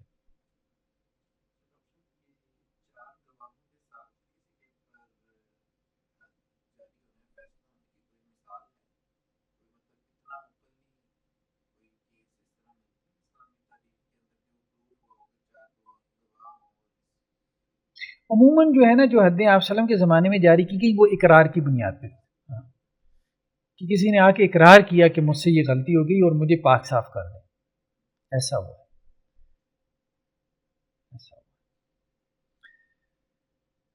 جی، حضرت مالک بن اوس نصری سے، ہاں حد کا حد جاری نہیں ہوتی. ہاں، لعان میں حد نہیں ہوتی. جب عورت نے بھی قسم اٹھا لی، جان چھڑا لی، تو پھر حد تو نہیں ہے نا. تو حد تو ادنا سے شبے کی وجہ سے بھی رفع کرتی جاتی ہے، دور کرتی جاتی ہے. تو حضرت مالک سے ہے، وہ کیا کہتے ہیں کہ فقال ان طلقت حتی ادخل علی عمر، کہ میں حضرت عمر کے پاس آیا. اتاؤ حاجبہ یرفع، تو حضرت عمر کے پاس جو ہے ان کا دربان آیا جس کا نام یرفع تھا. فقال، اب یہ جو مالک ہے نا، مالک بن اوس نصری، یہ حضرت عمر کے پاس آئے ہیں، بیٹھے ہیں. تو کہتے ہیں میں حضرت عمر کے پاس بیٹھا ہوں تو اتنے میں دربان آ گیا، یرفع نام تھا اس کا. اور اس نے کہا حضرت عمر سے کہ حل لک فی عثمان و عبد الرحمن و زبیر و سعد، یہ سارے بڑے صحابی ہیں، کہ عثمان آئے ہیں، عبد الرحمن بن عوف آئے ہیں، زبیر بن عوام آئے ہیں، اور سعد بن ابی وقاص آئے ہیں، تو آپ چاہتے ہیں ان سے ملنا؟ یستاذنون، اجازت طلب کر رہے ہیں. قال نعم، تو حضرت عمر نے کہا بلوا لو. فدخلوا فسلموا، تو وہ آئے اور انہوں نے سلام کیا، وجلسوا، اور بیٹھ گئے. تو مطلب کوئی مشاورت کی غرض سے آئے ہوں گے وہ. پھر اس کے بعد کیا ہوا کہ پھر وہ دربان آ گیا اور کہنے لگا کہ جی حل لک فی علی و عباس، حضرت علی اور حضرت عباس آئے، رسول اللہ علیہ وسلم کے چچا. فاذن لہما، تو حضرت عمر نے کہا کہ ان کو بھی بلوا لو. تو قال العباس، حضرت عباس جب آئے ہیں تو انہوں نے کہا یا امیر المومنین، اے امیر المومنین، اقضی بینی و بین الظالم، میرے اور اس ظالم کے درمیان فیصلہ کر دیں. میں نے حضرت علی کی طرف اشارہ کیا. وہ بھتیجے تھے تو اب ظاہری بات ہے انہوں نے چچا ہونے کا تھوڑا سا استبا، تو اور ان میں آپس میں جو ہے وہ تکرار بھی ہوئی. فقال راحت عثمان و اصحابہ، تو اب جو لوگ اور بیٹھے تھے، حضرت عثمان تھے اور ان کے جو ساتھی تھے جن پہلے 4 کا تذکرہ ہوا، یا امیر المؤمنین اقضی بینہما، تو انہوں نے بھی کہا کہ اے عمر آپ ان کے درمیان جو ہے نا وہ فیصلہ کاری دیں. وہ اصل میں جھگڑا کافی ان کے درمیان لمبا ہو گیا تھا. ٹھیک ہے، وہ جب لمبا ہوا تھا تو اب ارد گرد کے لوگوں کو بھی وہ باتیں پہنچ رہی تھیں، تو وہ بھی کہہ رہے تھے کہ یار یہ اچھا نہیں ہو رہا، لوگوں کے اوپر اس کا امپیکٹ اچھا نہیں پڑ رہا. تو انہوں نے بھی حضرت عمر سے کہا کہ آپ اس معاملے کو ذرا مطلب سنجیدگی سے لیں اور اس کو آپ رفع دفع کروائیں. یہ معاملہ جیسے آج اگر کوئی 2 لوگوں میں اختلاف ہو جائے تو بہت سے لوگ کہیں گے کہ یار یہ سالے لوگ ہیں، یا 2 علماء میں اختلاف ہو جائے جس کو دونوں لوگ پسند کرتے ہوں تو وہ یہ کہیں گے کہ یار یہ ان کو بٹھاؤ آپس میں، یہ معاملہ رفع دفع ہو جائے. ٹھیک نہیں ہے، لوگوں پہ اچھا امپیکٹ نہیں پڑا. اسی طرح کا معاملہ تھا. وارح احدہما من الاخر، اور ان میں سے ایک کو دوسرے سے آپ کیا کریں، راحت پہنچائیں. میری بات ہے ایک نے اگر کوئی زیادتی کی ہے تو فقال اتعیدوا، تو حضرت عمر نے کہا بھائی دیکھو صبر کرو. مطلب حضرت عمر اس اعتبار سے کہہ رہے تھے صبر کرو، مطلب یہ مت کہو کہ جی میں کوئی اس معاملے میں غیر سنجیدگی دکھا رہا ہوں یا مجھے نہیں پتا کہ یہ جھگڑا کہاں تک پہنچ چکا ہے. ایسا نہیں ہے، میں تو شروع سے ان کے ساتھ لگا ہوا ہوں اس معاملے کو حل کروانے کے لیے، تو تم ذرا صبر کرو. ایسے نہ کہو کہ جی میں نے کوئی کوشش نہیں کی اور مجھے تم کوئی ایسی نصیحت کر رہے ہو کہ جی آپ. پھر کہا کہ انشدکم باللہ الذی باذنہ تقوم السماء والارض، میں تمہیں اللہ کی قسم دیتا ہوں، اس اللہ کی کہ جس کے حکم سے زمین اور آسمان قائم ہے. حل تعلمون ان رسول اللہ صلی اللہ علیہ وسلم قال، کیا اللہ کے رسول صلی اللہ علیہ وسلم نے یہ بات کہی ہے، تمہارے علم میں ہے؟ قال لا نورث ما ترکنا صدقہ، کہ جو ہم رسول اور پیغمبر چھوڑ کے جاتے ہیں وہ صدقہ ہوتا ہے، وہ وراثت نہیں بنتا. تو یہ حضرت عمر نے کہا. ان صحابہ سے پوچھا کہ کیا یہ حدیث تمہارے علم میں؟ اصل میں یہ وہی فدق والا مسئلہ تھا، باغ فدق والا مسئلہ تھا جو حضرت ابوبکر کے زمانے سے چلا آ رہا تھا. وہ ایک خاص طبقے نے اس کو بہت اٹھایا بھی، تو اب وہ یہاں بہت کھل کے سامنے آتا ہے کہ اس میں معاملہ کیا تھا فدق کا. وہ جیسے بیان کرتے ہیں نا، وہ تو گھما پھرا کے حق مار لیا فلاں، یہ وہ قصے کہانیاں بنائیں گے. تو حضرت عمر نے کہا ان صحابہ سے دیکھو بات یہ، مجھے یہ بتاؤ کہ یہ حدیث تم نے رسول اللہ صلی اللہ علیہ وسلم سے سنی ہے کہ جو ہم چھوڑ کے جاتے ہیں وہ صدقہ ہوتا ہے، یعنی نبی جو چھوڑ کے جاتا ہے وہ صدقہ ہوتا ہے، وہ وراثت نہیں بنتا. تو یرید رسول اللہ صلی اللہ علیہ وسلم نفسہ قال رہا، تو اب تمام جماعت نے کیا کہا، قد قال ذلک، کہ اللہ کے رسول نے یہ بات کہی، یہ ہمارے علم میں ہے. ٹھیک ہے.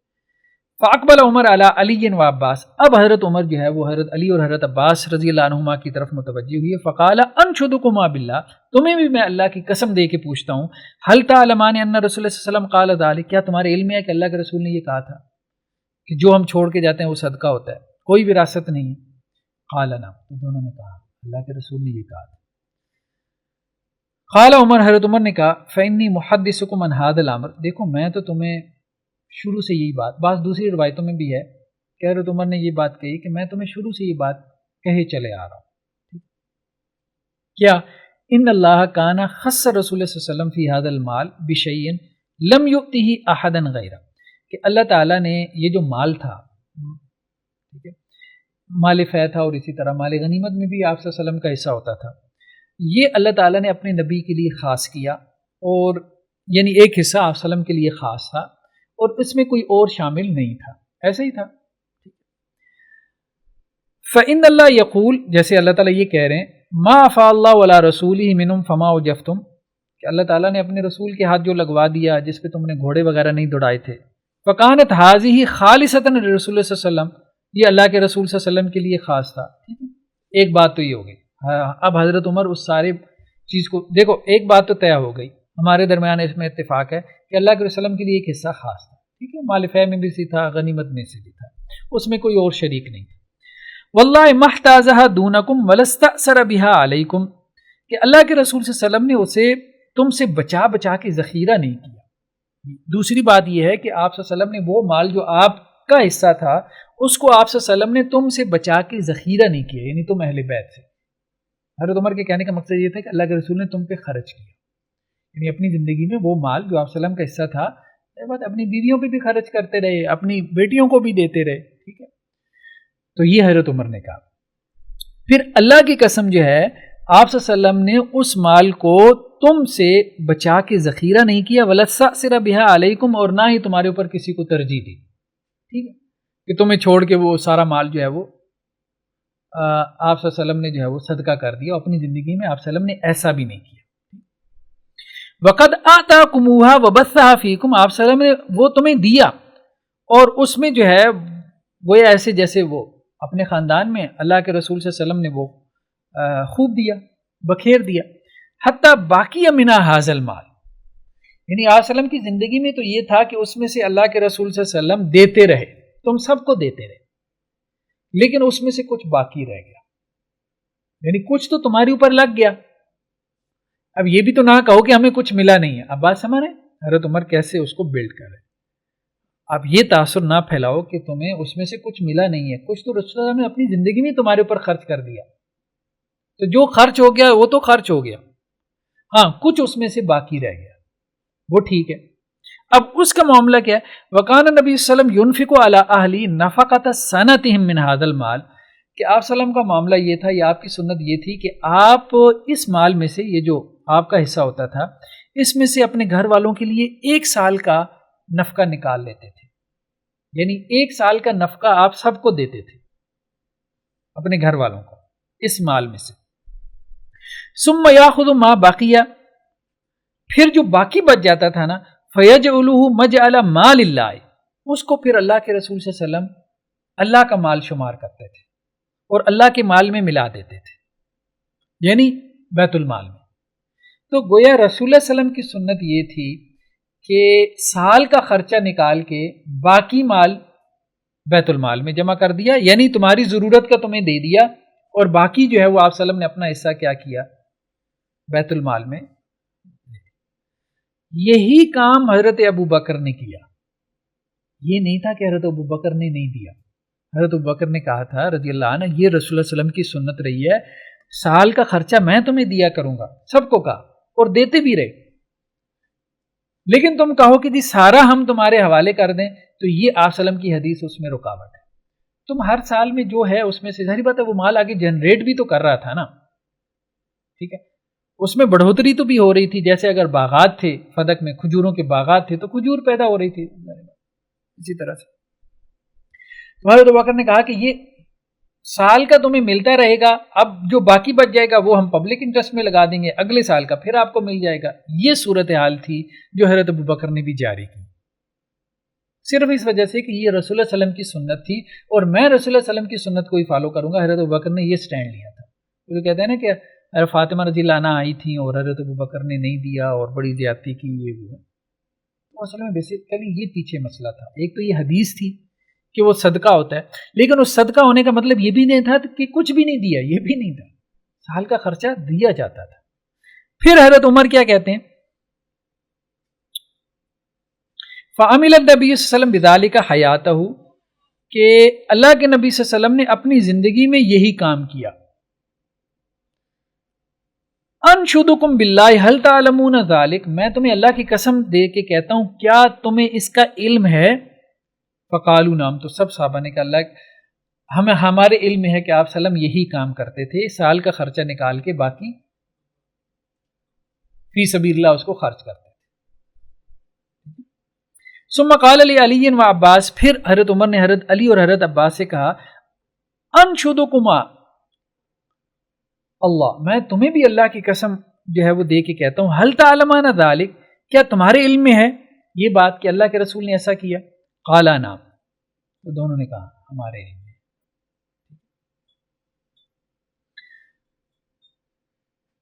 چائے لے لیں.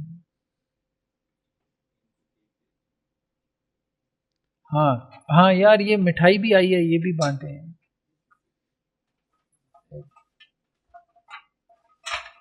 ان کی ماشاءاللہ بیٹے کی پیدائش ہوئی ہے، بیٹی کی پیدائش ہوئی ہے، ماشاءاللہ سیف اللہ کو بھی کھلائیں یار مٹھائی. ثم توفى الله نبیہ، پھر اللہ سبحانہ و تعالیٰ نے اپنے نبی کو جو ہے وہ اٹھا لیا. فقال ابو بکر انا ولی رسول اللہ صلی اللہ علیہ وسلم، تو حضرت ابو بکر نے کہا کہ میں رسول اللہ صلی اللہ علیہ وسلم کا ولی ہوں.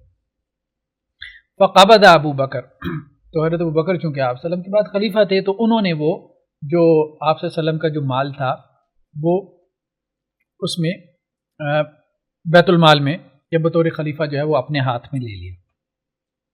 فعامل فیہ بما عامل فیہ رسول اللہ صلی اللہ علیہ وسلم، تو حضرت ابو بکر نے بھی اس میں وہی کام کیا جو رسول اللہ صلی اللہ علیہ وسلم نے کیا، یعنی سال کا خرچہ دیتے رہے تم لوگوں کو. وَأَنْتُمَا حِينَئِذٍ، اور اب ظاہری بات ہے کہ اس وقت آپ لوگ بھی جو ہے وہ وہاں پہ موجود تھے.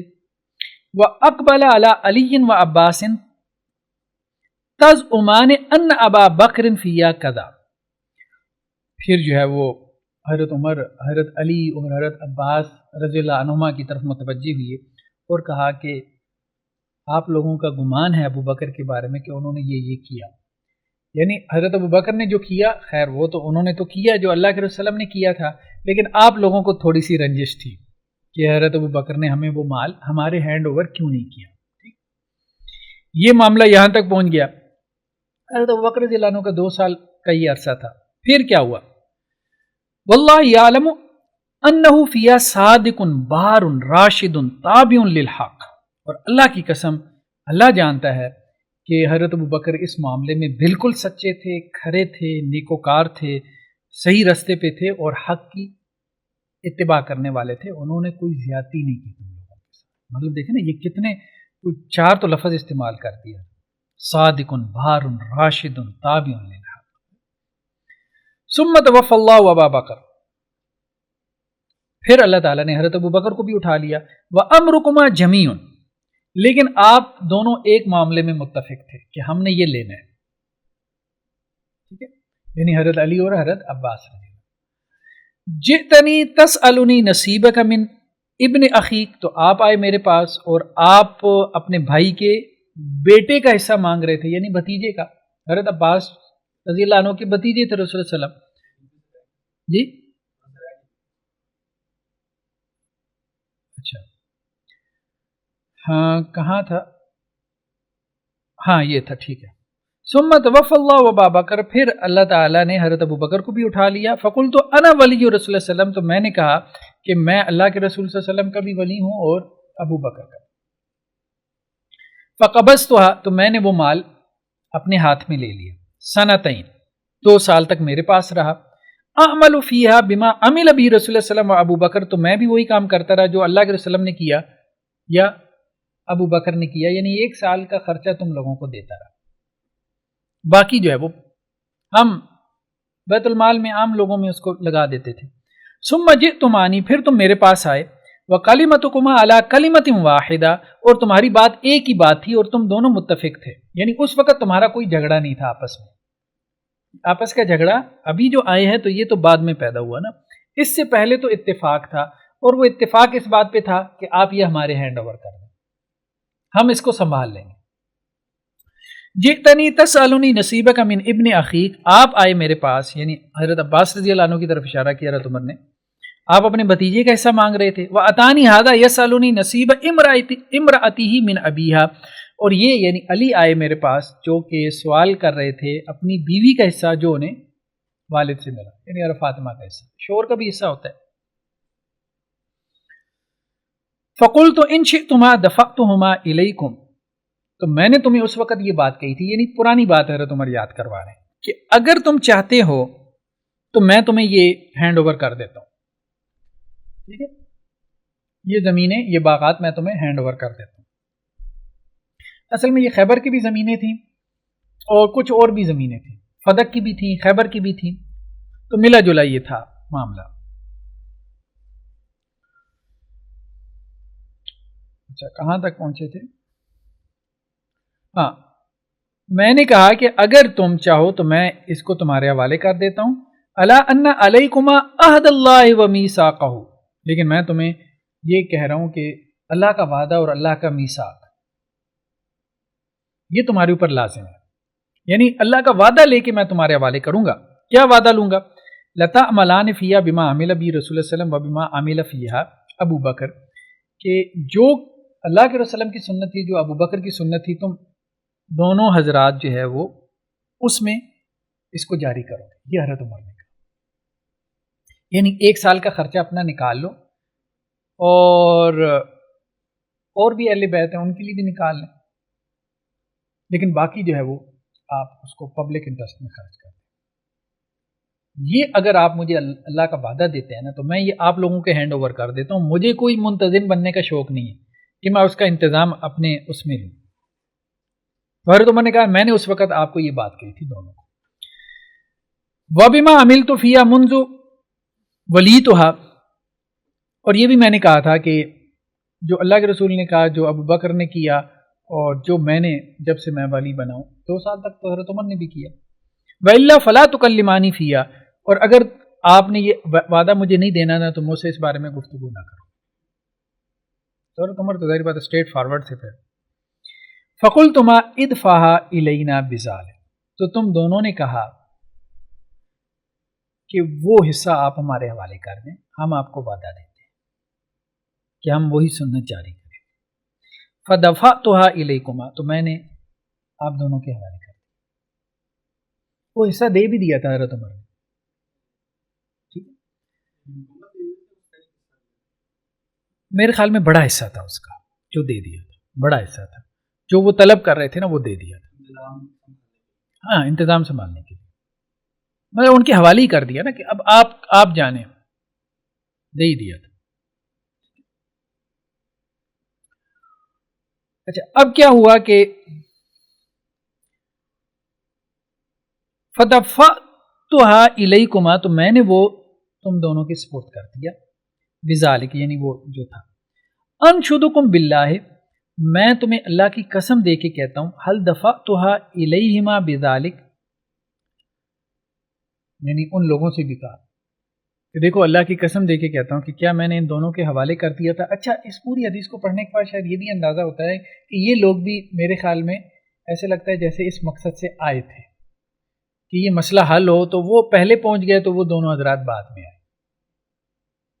یعنی وہ اسی مقصد سے آئے تھے کہ یہ مسئلہ حل ہو، جو حضرت عمر رضی اللہ عنہ بار بار ان کو مخاطب کر رہے ہیں نا کہ آپ بھی بتاؤ کہ یہ ہوا تھا نہیں ہوا تھا.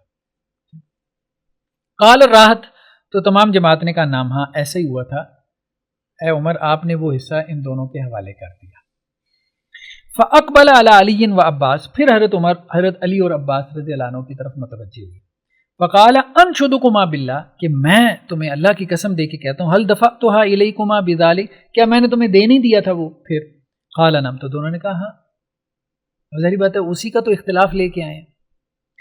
تو پھر حضرت عمر نے کہا افتلتمسان منی قضان غیر ذالک، کیا تم مجھ سے اس کے علاوہ کوئی فیصلہ چاہتے ہو؟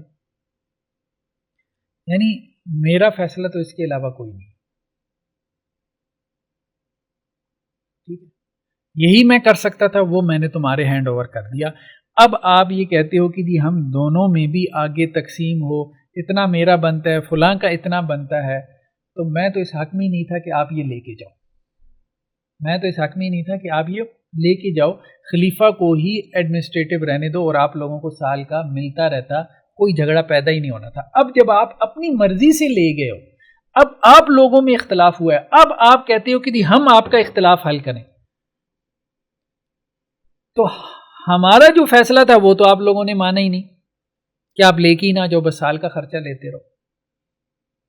تو جب اس وقت تو میں نے قسمیں دے کے کہا تھا کہ آپ ٹھیک ہے آپ لے جاؤ، تو اب آپ اپنا مسئلہ خود حل کریں. مطلب حضرت عمر یہ کہہ رہے ہیں، وہ یہ اسٹینڈ لے رہے ہیں، یا تو ہمارا فیصلہ مانیں، وہ یہ ہے کہ آپ ہمیں یہ واپس کر دیں اور ہم آپ کو سال کا خرچہ دیتے ہیں. جب آپ نے ہمارا فیصلہ نہیں مانا اور آپ لے گئے، تو اب آپ اپنے مسئلہ خود حل کریں. اب آپ یہ کیوں کہتے ہیں کہ جی عمر ہمارا مسئلہ نہیں حل کر رہا؟ فوالذی باذنی تقوم السماء والارض، پس اس ذات کی قسم کہ جس کی اذن سے زمین اور آسمان قائم ہے، لا اقضی فیہا قضاء غیر ذالک، تو میں تو اس کے علاوہ کوئی فیصلہ نہیں کروں گا حتی تقوم الساعہ، قیامت قائم ہو جائے میں نہیں کروں گا. فین عجزتما عنہا، ہاں اگر تم دونوں جو ہے یا آپ دونوں حضرات اس سے عاجز آ گئے، فدفعہ الیہ، وہ حصہ مجھے واپس کر دو، فانا اکفیکماہا، تو میں تمہارے لیے اس کا انتظام کر دوں گا، یعنی اس میں سے تمہاری کفالت کرتا رہوں گا. ٹھیک ہے، یہ میں کر سکتا ہوں کہ جس کے اوپر معاملہ قائم تھا رسول اللہ کے زمانے میں، حضرت ابوبکر کے زمانے میں اور میرے پہلے 2 سالوں میں، کہ آپ وہ واپس کر جاؤ. لیکن جب آپ نے ہماری بات نہیں مانی تو اب ہم آپ کے اس میں وہ جو ہے نا وہ کیسے فیصلہ کریں؟ تو بہرحال ایک تو اس میں یہ بات ہے کہ وہی شدت جذبات میں جو صحابہ ایک دوسرے کو کوئی کلمہ کہہ جاتے ہیں تو اس کو وہ نہیں بنانا چاہیے.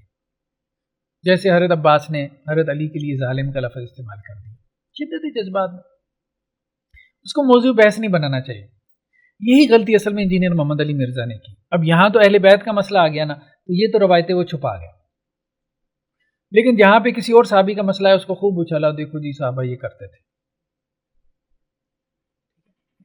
یہ صحابہ کا اگر مسئلہ تھا تو یہ اہل بیت میں بھی آپ کو ملے گا.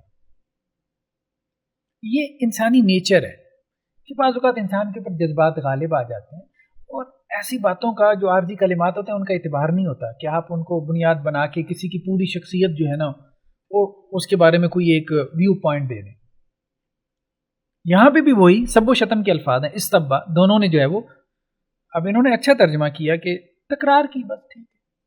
یہ تھوڑا کیا کہ جی گالم گلوچ کیا، وہ جو سب و شتم کا گالم گلوچ ہوتا ہے تو اس کا مطلب ہے یہ ایک دوسرے کو گالم گلوچ کر رہے تھے یہ دونوں حضرات میں. جب آپ یہاں پہ بھی نہیں کرتے تو اور جگہ پہ بھی نہ کریں، ٹھیک ہے. تکرار ہو جاتی تھی، انسانی معاشرہ تھا، اختلاف ہو جاتا تھا. رات شیخین کا ہوا، پھر ازواج مطہرات کا ہوا پھر ابھی جو ہے وہ اہل بیت کا بھی آ گیا. ٹھیک ہے، تو امام بخاری نے تو مطلب ساری بیان کی ہے نا، پھر آپ وہاں سے صرف وہ لے لیتے ہیں. لوگ کیا کر رہے ہیں، صرف وہ اپنے والی لے رہے ہیں، دوسری چھپا رہے ہیں، اس پہ پردہ ڈالی جائے. جب آپ ساری سامنے لے کے آئیں گے تو آپ کو پتہ چلے گا کہ یار سارے ہی جو ہے وہ انسانی لیول کے اوپر زندگی گزار رہے تھے، ساری معصوم نہیں تھے. اور وہ اب دیکھیں نا، اصل بات یہ ہوتی ہے کہ لوگ اس بات کو نہیں سوچتے کہ یار ایک بندے کی زندگی میں خیر کتنا زیادہ ہے. اب صحابہ کے بارے میں کتنی باتیں آئی ہیں حدیث کی کتابوں میں، مثال کے طور پہ 100 باتیں آئی ہیں تو 100 میں سے کوئی ایک آدھی ہوگی نا، یا شاید 1000 میں سے ایک ہوگی، تو کتنی پرسنٹیج بنتی ہے؟ اتنی تو لازمن ہونی چاہیے جس سے ثابت ہو کہ وہ فرشتے نہیں تھے. لیکن یہ ہے کہ وہ یہ نہیں دیکھتے کہ خیر کا پہلو کتنا غالب ہے. یہی معاملہ ہمارے عام طور پہ ہوتا ہے کہ کسی عالم دین سے کوئی بات نکلتی نہیں ہے تو لوگ چڑھ ہوتے ہیں اس کے اوپر. یار ایک بندے کا بڑا خیر ہے کا کام ہے، اگر غالب کام اس کا خیر کا ہے کسی بھی مسلک سے ہے، اور اس کی 2-4 باتیں ایسی ہیں نظر انداز کرو، آگے بڑھ جاؤ. دل بڑا کرو، اس کو پکڑ کے بیٹھ جانا بس یہ وہ فلاں، اور اس کے خیر کی کوئی بات نہیں کریں گے. جو اس نے 90-95 باتیں خیر کی کہی ہیں کبھی اس کو اپریشیٹ نہیں کریں گے. ایک آدھی بات کبھی اس کی زبان سے نکل گئی، سلپ آف ٹنگ ہو گئی، یا چلیں بہرحال اس نے جانتے بوجھتے کہہ دی، اس کو پکڑ کے بیٹھ جائیں گے. یہ نیگیٹو رویہ ہے جو ہمارے یہاں پروان چڑھ گیا. ٹھیک ہے، اب یہ باتیں ہیں اب ہمارے یہاں اب حدیث کی کتابوں میں. اب صرف یہی نقل نہیں نہ ہوئی، پوری صحیح بخاری پڑھیں گے تو اس میں اس کی کتنی پرسنٹیج ہوگی تو اب وہ صحیح بخاری میں جب آپ پڑھیں گی یہ ایسی ہے جیسے قرآن تبصرہ کرتا ہے نا انبیاء کے اوپر کہ وَعَصَىٰ آدَمُ رَبَّهُ فَغَوَىٰ. ٹھیک ہے، کہیں پر یونس کے اوپر تبصرہ کیا، کہیں پر اللہ کے رسول کے حوالے سے عَبَسَ وَتَوَلَّىٰ أَن جَاءَهُ الْأَعْمَىٰ. تو اب یہ چند آیتیں آپ نکال کے اب بس ہر درس میں یہی شروع ہو جائے تو لوگوں کے ذہنوں میں انبیاء کا کیا امیج بنے گا؟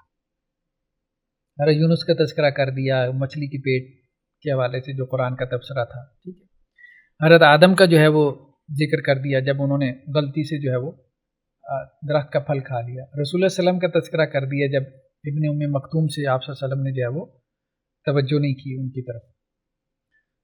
اور بہت سے انبیاء کا ذکر ہمیں سے، حضرت موسیٰ علیہ السلام کا تذکرہ کر دیا جب قبطی کو مکہ مارا تو قتل کر دیا. ٹھیک ہے، اب اور ایسی چیزیں اب اس کو بنیاد بنا کے، لیکن دیکھیں کہ نبی کی زندگی میں وہ شاید ایک لمحہ تھا. اب آپ اس لمحے کو، قرآن نے تو اس پہ تبصرہ کر، اللہ تو اللہ ہے، ظاہری بات ہے، خدا تو خدا ہے خدا کے لیے تو وہ بندے ہیں، ہمارے لیے نبی ہے نا، خدا کے لیے تو وہ خدا کے بندے ہیں. تو اللہ کے اعتبار سے دیکھیں تو اللہ نے تو اپنے اعتبار سے تبصرہ کیا ہے نا، تو ہمارے لیے وہ ظاہری بات ہے مناسب نہیں ہے جو خدا نے تبصرہ کیا کہ ہم ویسا تبصرہ نبی پہ کرنے بیٹھ جائیں. اسی طرح کا معاملہ صحابہ کے حوالے سے بھی.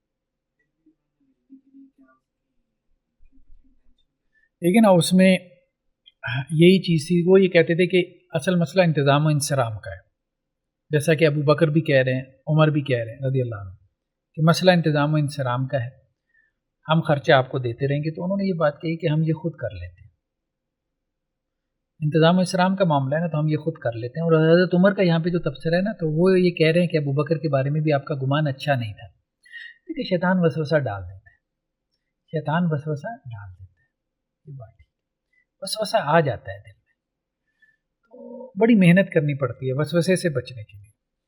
قرآن نے تو یہاں تک کہا ہے کہ نبی کی طرف جب وحی نازل کی جاتی ہے نا، تو اس میں بھی شیطان وسوسہ ڈالنے کی کوشش کرتا ہے. وہ تو اللہ کی حفاظت ہے کہ اللہ سبحانہ و تعالیٰ جو ہے وہ وسوسہ جو ہے وہ اس کو مؤثر نہیں ہونے دیتے. تو اللہ نے حفاظت کی ذمہ داری صرف نبیوں کے لیے، باقیوں کو تو شیطان وسوسہ ڈال جاتا ہے. الذی یوسوس فی صدور الناس. تو حضرت عمر نے یہاں پہ تبصرہ کیا ہے کہ آپ دونوں کا گمان ابو بکر کے بارے میں اچھا نہیں تھا. تو دیکھیں ہو جاتا ہے بعض اوقات دونوں اپنے آپ کو صحیح سمجھ رہے ہوتے ہیں. خاندانوں میں جیسے لڑائی ہوتی ہے تو ہر ایک اصل میں اپنے زاویے سے دیکھ رہا ہے، دوسری کی جگہ پہ آ کے نہیں دیکھ رہا، اور یہ ہو جاتا ہے، یہ انسانی نفسیات ہے. جیسے ہم اپنی زبان میں ایک لفظ بولتے، اپنی جگہ وہ سچا ہوتا ہے، اپنی جگہ وہ سچا ہوتا ہے. تو یہ ہو جاتا ہے بعض کا. صحابہ میں ہو گیا تو اس کا مطلب یہ ہے کہ بعد والوں میں بھی ہوگا، بعد والوں میں بلکہ زیادہ ہوگا، اور ہوا ہے ایسا.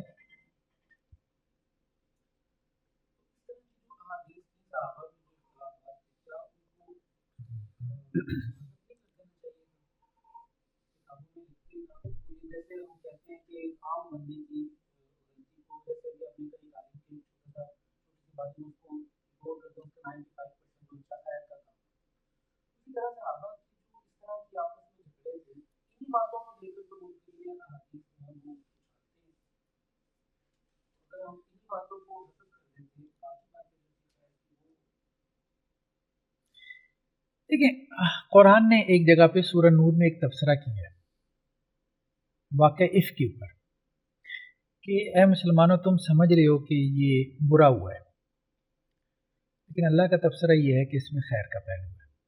یعنی حضرت عائشہ رضی اللہ عنہ پہ جو تہمت لگی تھی جھوٹی، صحیح بات ہے بظاہر آپ سوچیں تو ایک مطلب غلط بات ہی ہے، مطلب شر ہی ہے، انسان یہی سوچے گا کہ نہ ہوا ہوتا. لیکن اللہ تعالیٰ کہہ رہے ہیں کہ بعض اوقات اس شر سے اللہ تعالیٰ بہت خیر کے اور پہلو برآمد کر دیتے ہیں. تو آپ یوں کہہ سکتے ہیں اس کو، اگر آپ پازیٹیولی سوچیں کہ اگر یہ چیزیں سامنے نہ آتی تو ہو سکتا تھا کہ صحابہ کی پرستش شروع ہو جاتی.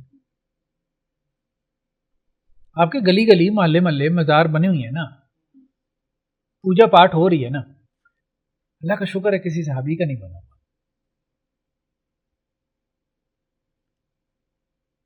بعد والوں کی شروع ہوگی، طواف بھی، قبروں پہ جا کے سجدے بھی، سارا کچھ ہوا ہے، ان کے حوالے سے نہیں. تو یہ ہے معاملہ کہ ہو سکتا ہے اللہ تعالیٰ نے کسی بہت بڑے شر سے بچا لیا، اور یہ بھی ہے کہ اگلے آنے والوں کے لیے کوئی تربیت کے بہت سے پہلو، سیکھنے کے بہت سے پہلو.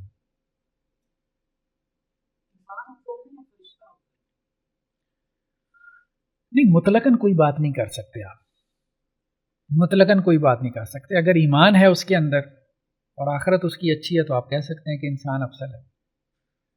اگر کافر ہے بے ایمان ہے تو ظاہر بات ہے پھر فرشتہ ہی اس سے افضل ہے. ہاں انسان ہی افضل ہے، کیونکہ انسان مسجود ملائک ہے. انسان مسجود ملائکہ، اس لیے انسان افضل ہے۔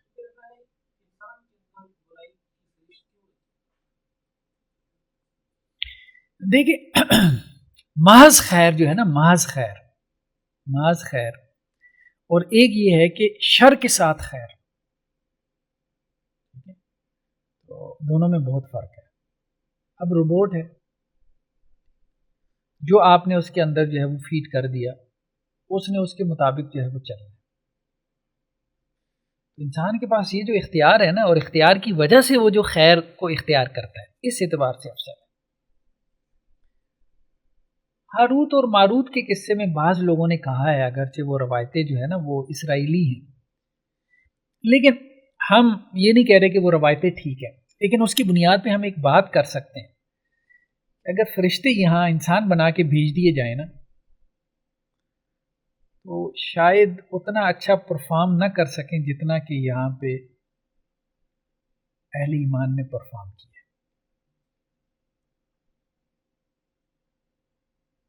یعنی اگر وہ جیسے خدا کو کہیں نا کہ یہ کیا ہے، آپ کی نافرمانی میں مبتلا ہے، تو اللہ تعالیٰ کہیں گے چلو میں تمہیں اختیار دے کے ذرا دنیا میں بھیجتا ہوں،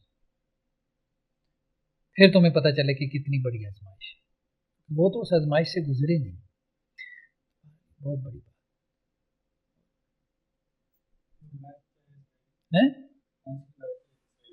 وہ ہاروت اور ماروت کے حوالے سے یہ ڈیبیٹ ہے نا، ایک تفسیروں میں آپ کو ملے گی، ابن کثیر میں بھی مل جائیں گے کافی سارے، کہ فرشتے تھے یہ بیسیکلی جن کو اتارا گیا تھا، ٹھیک ہے۔ اور اس میں بھی بعض اسرائیلی روایتوں میں یہ بھی آ گیا کہ فرشتوں نے یہ کہا تھا کہ یہ انسان مطلب کیا ہے، اللہ کی نافرمانی کرتا ہے۔ ویسے تو ان کا تبصرہ موجود ہے، یسفک الدماء، خون بہائے گا، یہ تو اللہ تعالیٰ نے کہا چلو تمہیں بھیج کے دیتا ہوں، ذرا تمہیں یہ اختیار دے کے بھیجتا ہوں۔ تو انہیں اللہ نے یہ اختیار دے کے بھیجا دنیا میں، ہاروت اور ماروت کو، اور ان سے وہ جادو سیکھتے تھے۔ یہ تو قرآن میں آ گیا نا، لیکن وہ پھر اسرائیلی روایتوں میں یہ بھی ہے کہ انہوں نے پھر ہر برائی کی، جب انہیں انسان بنا کے بھیجا گیا تو انہوں نے ہر برائی کی۔ یہ اسرائیلی روایتوں میں ہے، لیکن ہم کہہ رہے ہیں کہ ہم اس سے ذرا ہٹ کے ویسے اگر کہیں، ہم جیسے کہتے ہیں نا ایک حکایت کے طور پہ ہم کہیں یا اس کو سپوز کریں، تو یہ پاسبلٹی ہے، آسان نہیں ہے، انسان ہونا آسان نہیں ہے اور انسان ہوتے ہوئے صاحب ایمان ہونا بہت مشکل ہے، اور اللہ کو اس کا اندازہ ہے۔ اس لیے تو آتا ہے حدیثوں میں، ایک نہیں 8 الفاظ ہیں، 8 الفاظ ہیں۔ کبھی جو کے دانے کے برابر ایمان ہوگا تو اللہ جہنم سے نکال لیں گے، کبھی آتا ہے کہ جی گندم کے دانے کے برابر، وہ ذرا اس سے چھوٹا ہوتا ہے، کبھی سرسوں کا جو بیج ہوتا ہے اس کا ذکر ہے، اور کبھی رائی کے دانے کا ذکر ہے۔ 8، اتنا بھی ایمان ہوگا تو اللہ اس کو بھی نکال، ادنا ادنا ادنا، یعنی 3 دفعہ مسقال ذرہ۔ ہاں بالکل، اللہ کو پتہ ہے، اللہ نے تو بنایا ہے، اللہ یعلم من خلق، جس نے پیدا کیا، کیا وہ نہیں جانے گا؟ وہ نہیں جانے گا کہ کتنی سخت آزمائش میں، بہت سخت آزمائش میں۔ وہ حدیثیں ہم پڑھ رہے ہیں، جیسے وہ حدیث گزری ہے کہ قرب قیامت میں بندہ قبر کے پاس سے گزرے گا، کہے گا کہ کاش میں اس کی جگہ ہوتا ہے، ٹھیک ہے۔ وہ تو لوگ سوسائڈ نہیں کرتے کہ اسلام نے خودکشی کو حرام قرار دیا، ورنہ تو یہاں کتنا ریٹ بڑھ چکا ہوتا ہے۔ آزمائش بہت سخت ہے، بہت سخت آزمائش ہے۔ وہ تو اللہ تعالیٰ قرآن میں ایک جگہ کہہ رہے ہیں نا کہ یہ آزمائش ہم نے پہاڑوں پہ پیش کی، انہوں نے نہیں اٹھایا، ٹھیک ہے۔ زمین و آسمان پہ ہم نے یہ پیش کی، انہوں نے نہیں اٹھائی یہ آزمائش، اور ساتھ میں کہا کہ انسان نے اٹھا دی، اور آخر میں اللہ نے تبصرہ کیا ظلومن جہولا ظلومن جہولا، اس کا ترجمہ کرے ذرا۔ ایک طرف تو اللہ تعالیٰ اپریشیٹ کر رہے ہیں کہ زمین و آسمان کے سامنے میں نے یہ آپشن رکھی، انہوں نے کہا نہیں اللہ میاں یہ نہیں ہونے والا، یہ ہم سے نہیں ہونے والا کہ آپ اختیار دے دیں ہمیں اور پھر کہیں کہ جی میری اطاعت کرو، یہ ہم سے نہیں ہونے والا۔ انسان کو کہا، اس نے کہا ٹھیک ہے، میں نے کہا ظلومن جہولا، جہولا جہالت سے، اور ظلومن مظلوم۔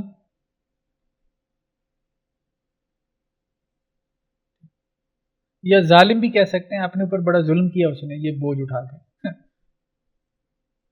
آزمائش بڑی سخت ہے، بہت سخت۔ تو آسان نہیں ہے. بہرحال اس کو اپریشیٹ کرنا چاہیے. لوگ ایمان کے اوپر ہیں کہ کچھ بھی ان کے اندر خیر ہے, اپریشیٹ کرنا چاہیے جتنا بھی خیر ہے.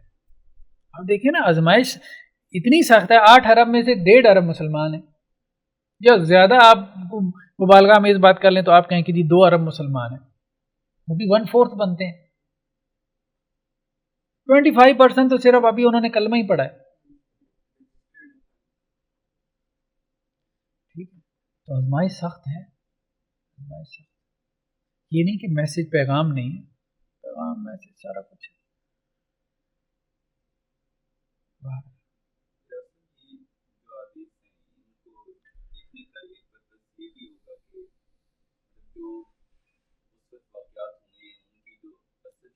ہاں, اصل صورت میں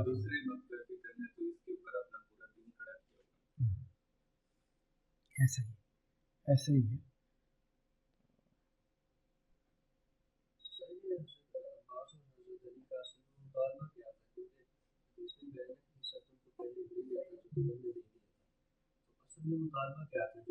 اصل میں ہوا یہ ہے نا کہ وہ حضرت عمر رضی اللہ عنہ سے تو لے گئے, حضرت عمر نے تو ان کو دے دی, ان کا آپس میں اختلاف ہو گیا. ابھی جو حضرت عباس نے تبصرہ کیا نا وہ حضرت علی بھی کی ہے کہ میرے اور اس کے درمیان فیصلہ کریں, یعنی چچا اور بھتیجے, ان کا آپس میں اختلاف ہو گیا. جب وہ لے کے گئے ہیں نا تو اب انہوں نے آپس میں تقسیم کرنا چاہا, تو تقسیم میں اختلاف ہو گیا کہ میرا کتنا ہے ان کا کتنا ہے.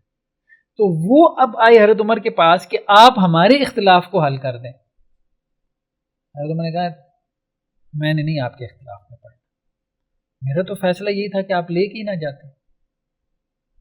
یہ تھا مسئلہ اصل. تو وہ حضرت عمر اصل میں اس طرف اشارہ کرنے چاہ رہے تھے کہ رسول اللہ علیہ وسلم کی جو سنت تھی, جو ابو بکر کی تھی, اور جس پہ میں نے پہلے 2 سال عمل کیا, اس میں عافیت تھی. آپ لوگ لے گئے نا, آپ خود آزمائش میں پڑ گئے, یعنی اپنی آزمائش میں مبتلا ہو گئے. یعنی پہلے آپ ایک بات پہ متفق تھے کہ ہم نے لینا ہے, جب آپ کو مل گیا تو اب آپ آزمائش میں. بہرحال ہو جاتا ہے, یہ معاملات ایسے ہوتے ہیں جائیداد وغیرہ کے کیس میں, ایسے مسائل ہو جاتے ہیں, اختلاف ہو جاتا ہے. ٹھیک ہے جی, آج میرے خیال میں پھر اتنا ہی کافی ہے. ہاں, تنازع کے حوالے سے, تنازع فی الامر جو ہے نا, یہ ٹھیک نہیں ہے. تنازع فی العلم بھی, کہ جب آپ لوگوں کے علم میں یہ بات تھی کہ رسول اللہ کی یہ سنت تھی, پھر یہ درست نہیں تھا کہ آپ اس میں کسی دوسری طرف جاتے. چلیں جی, سبحانک اللہم و بحمدک, اشہد ان لا الہ الا انت, نستغفرک و نتوب الیک.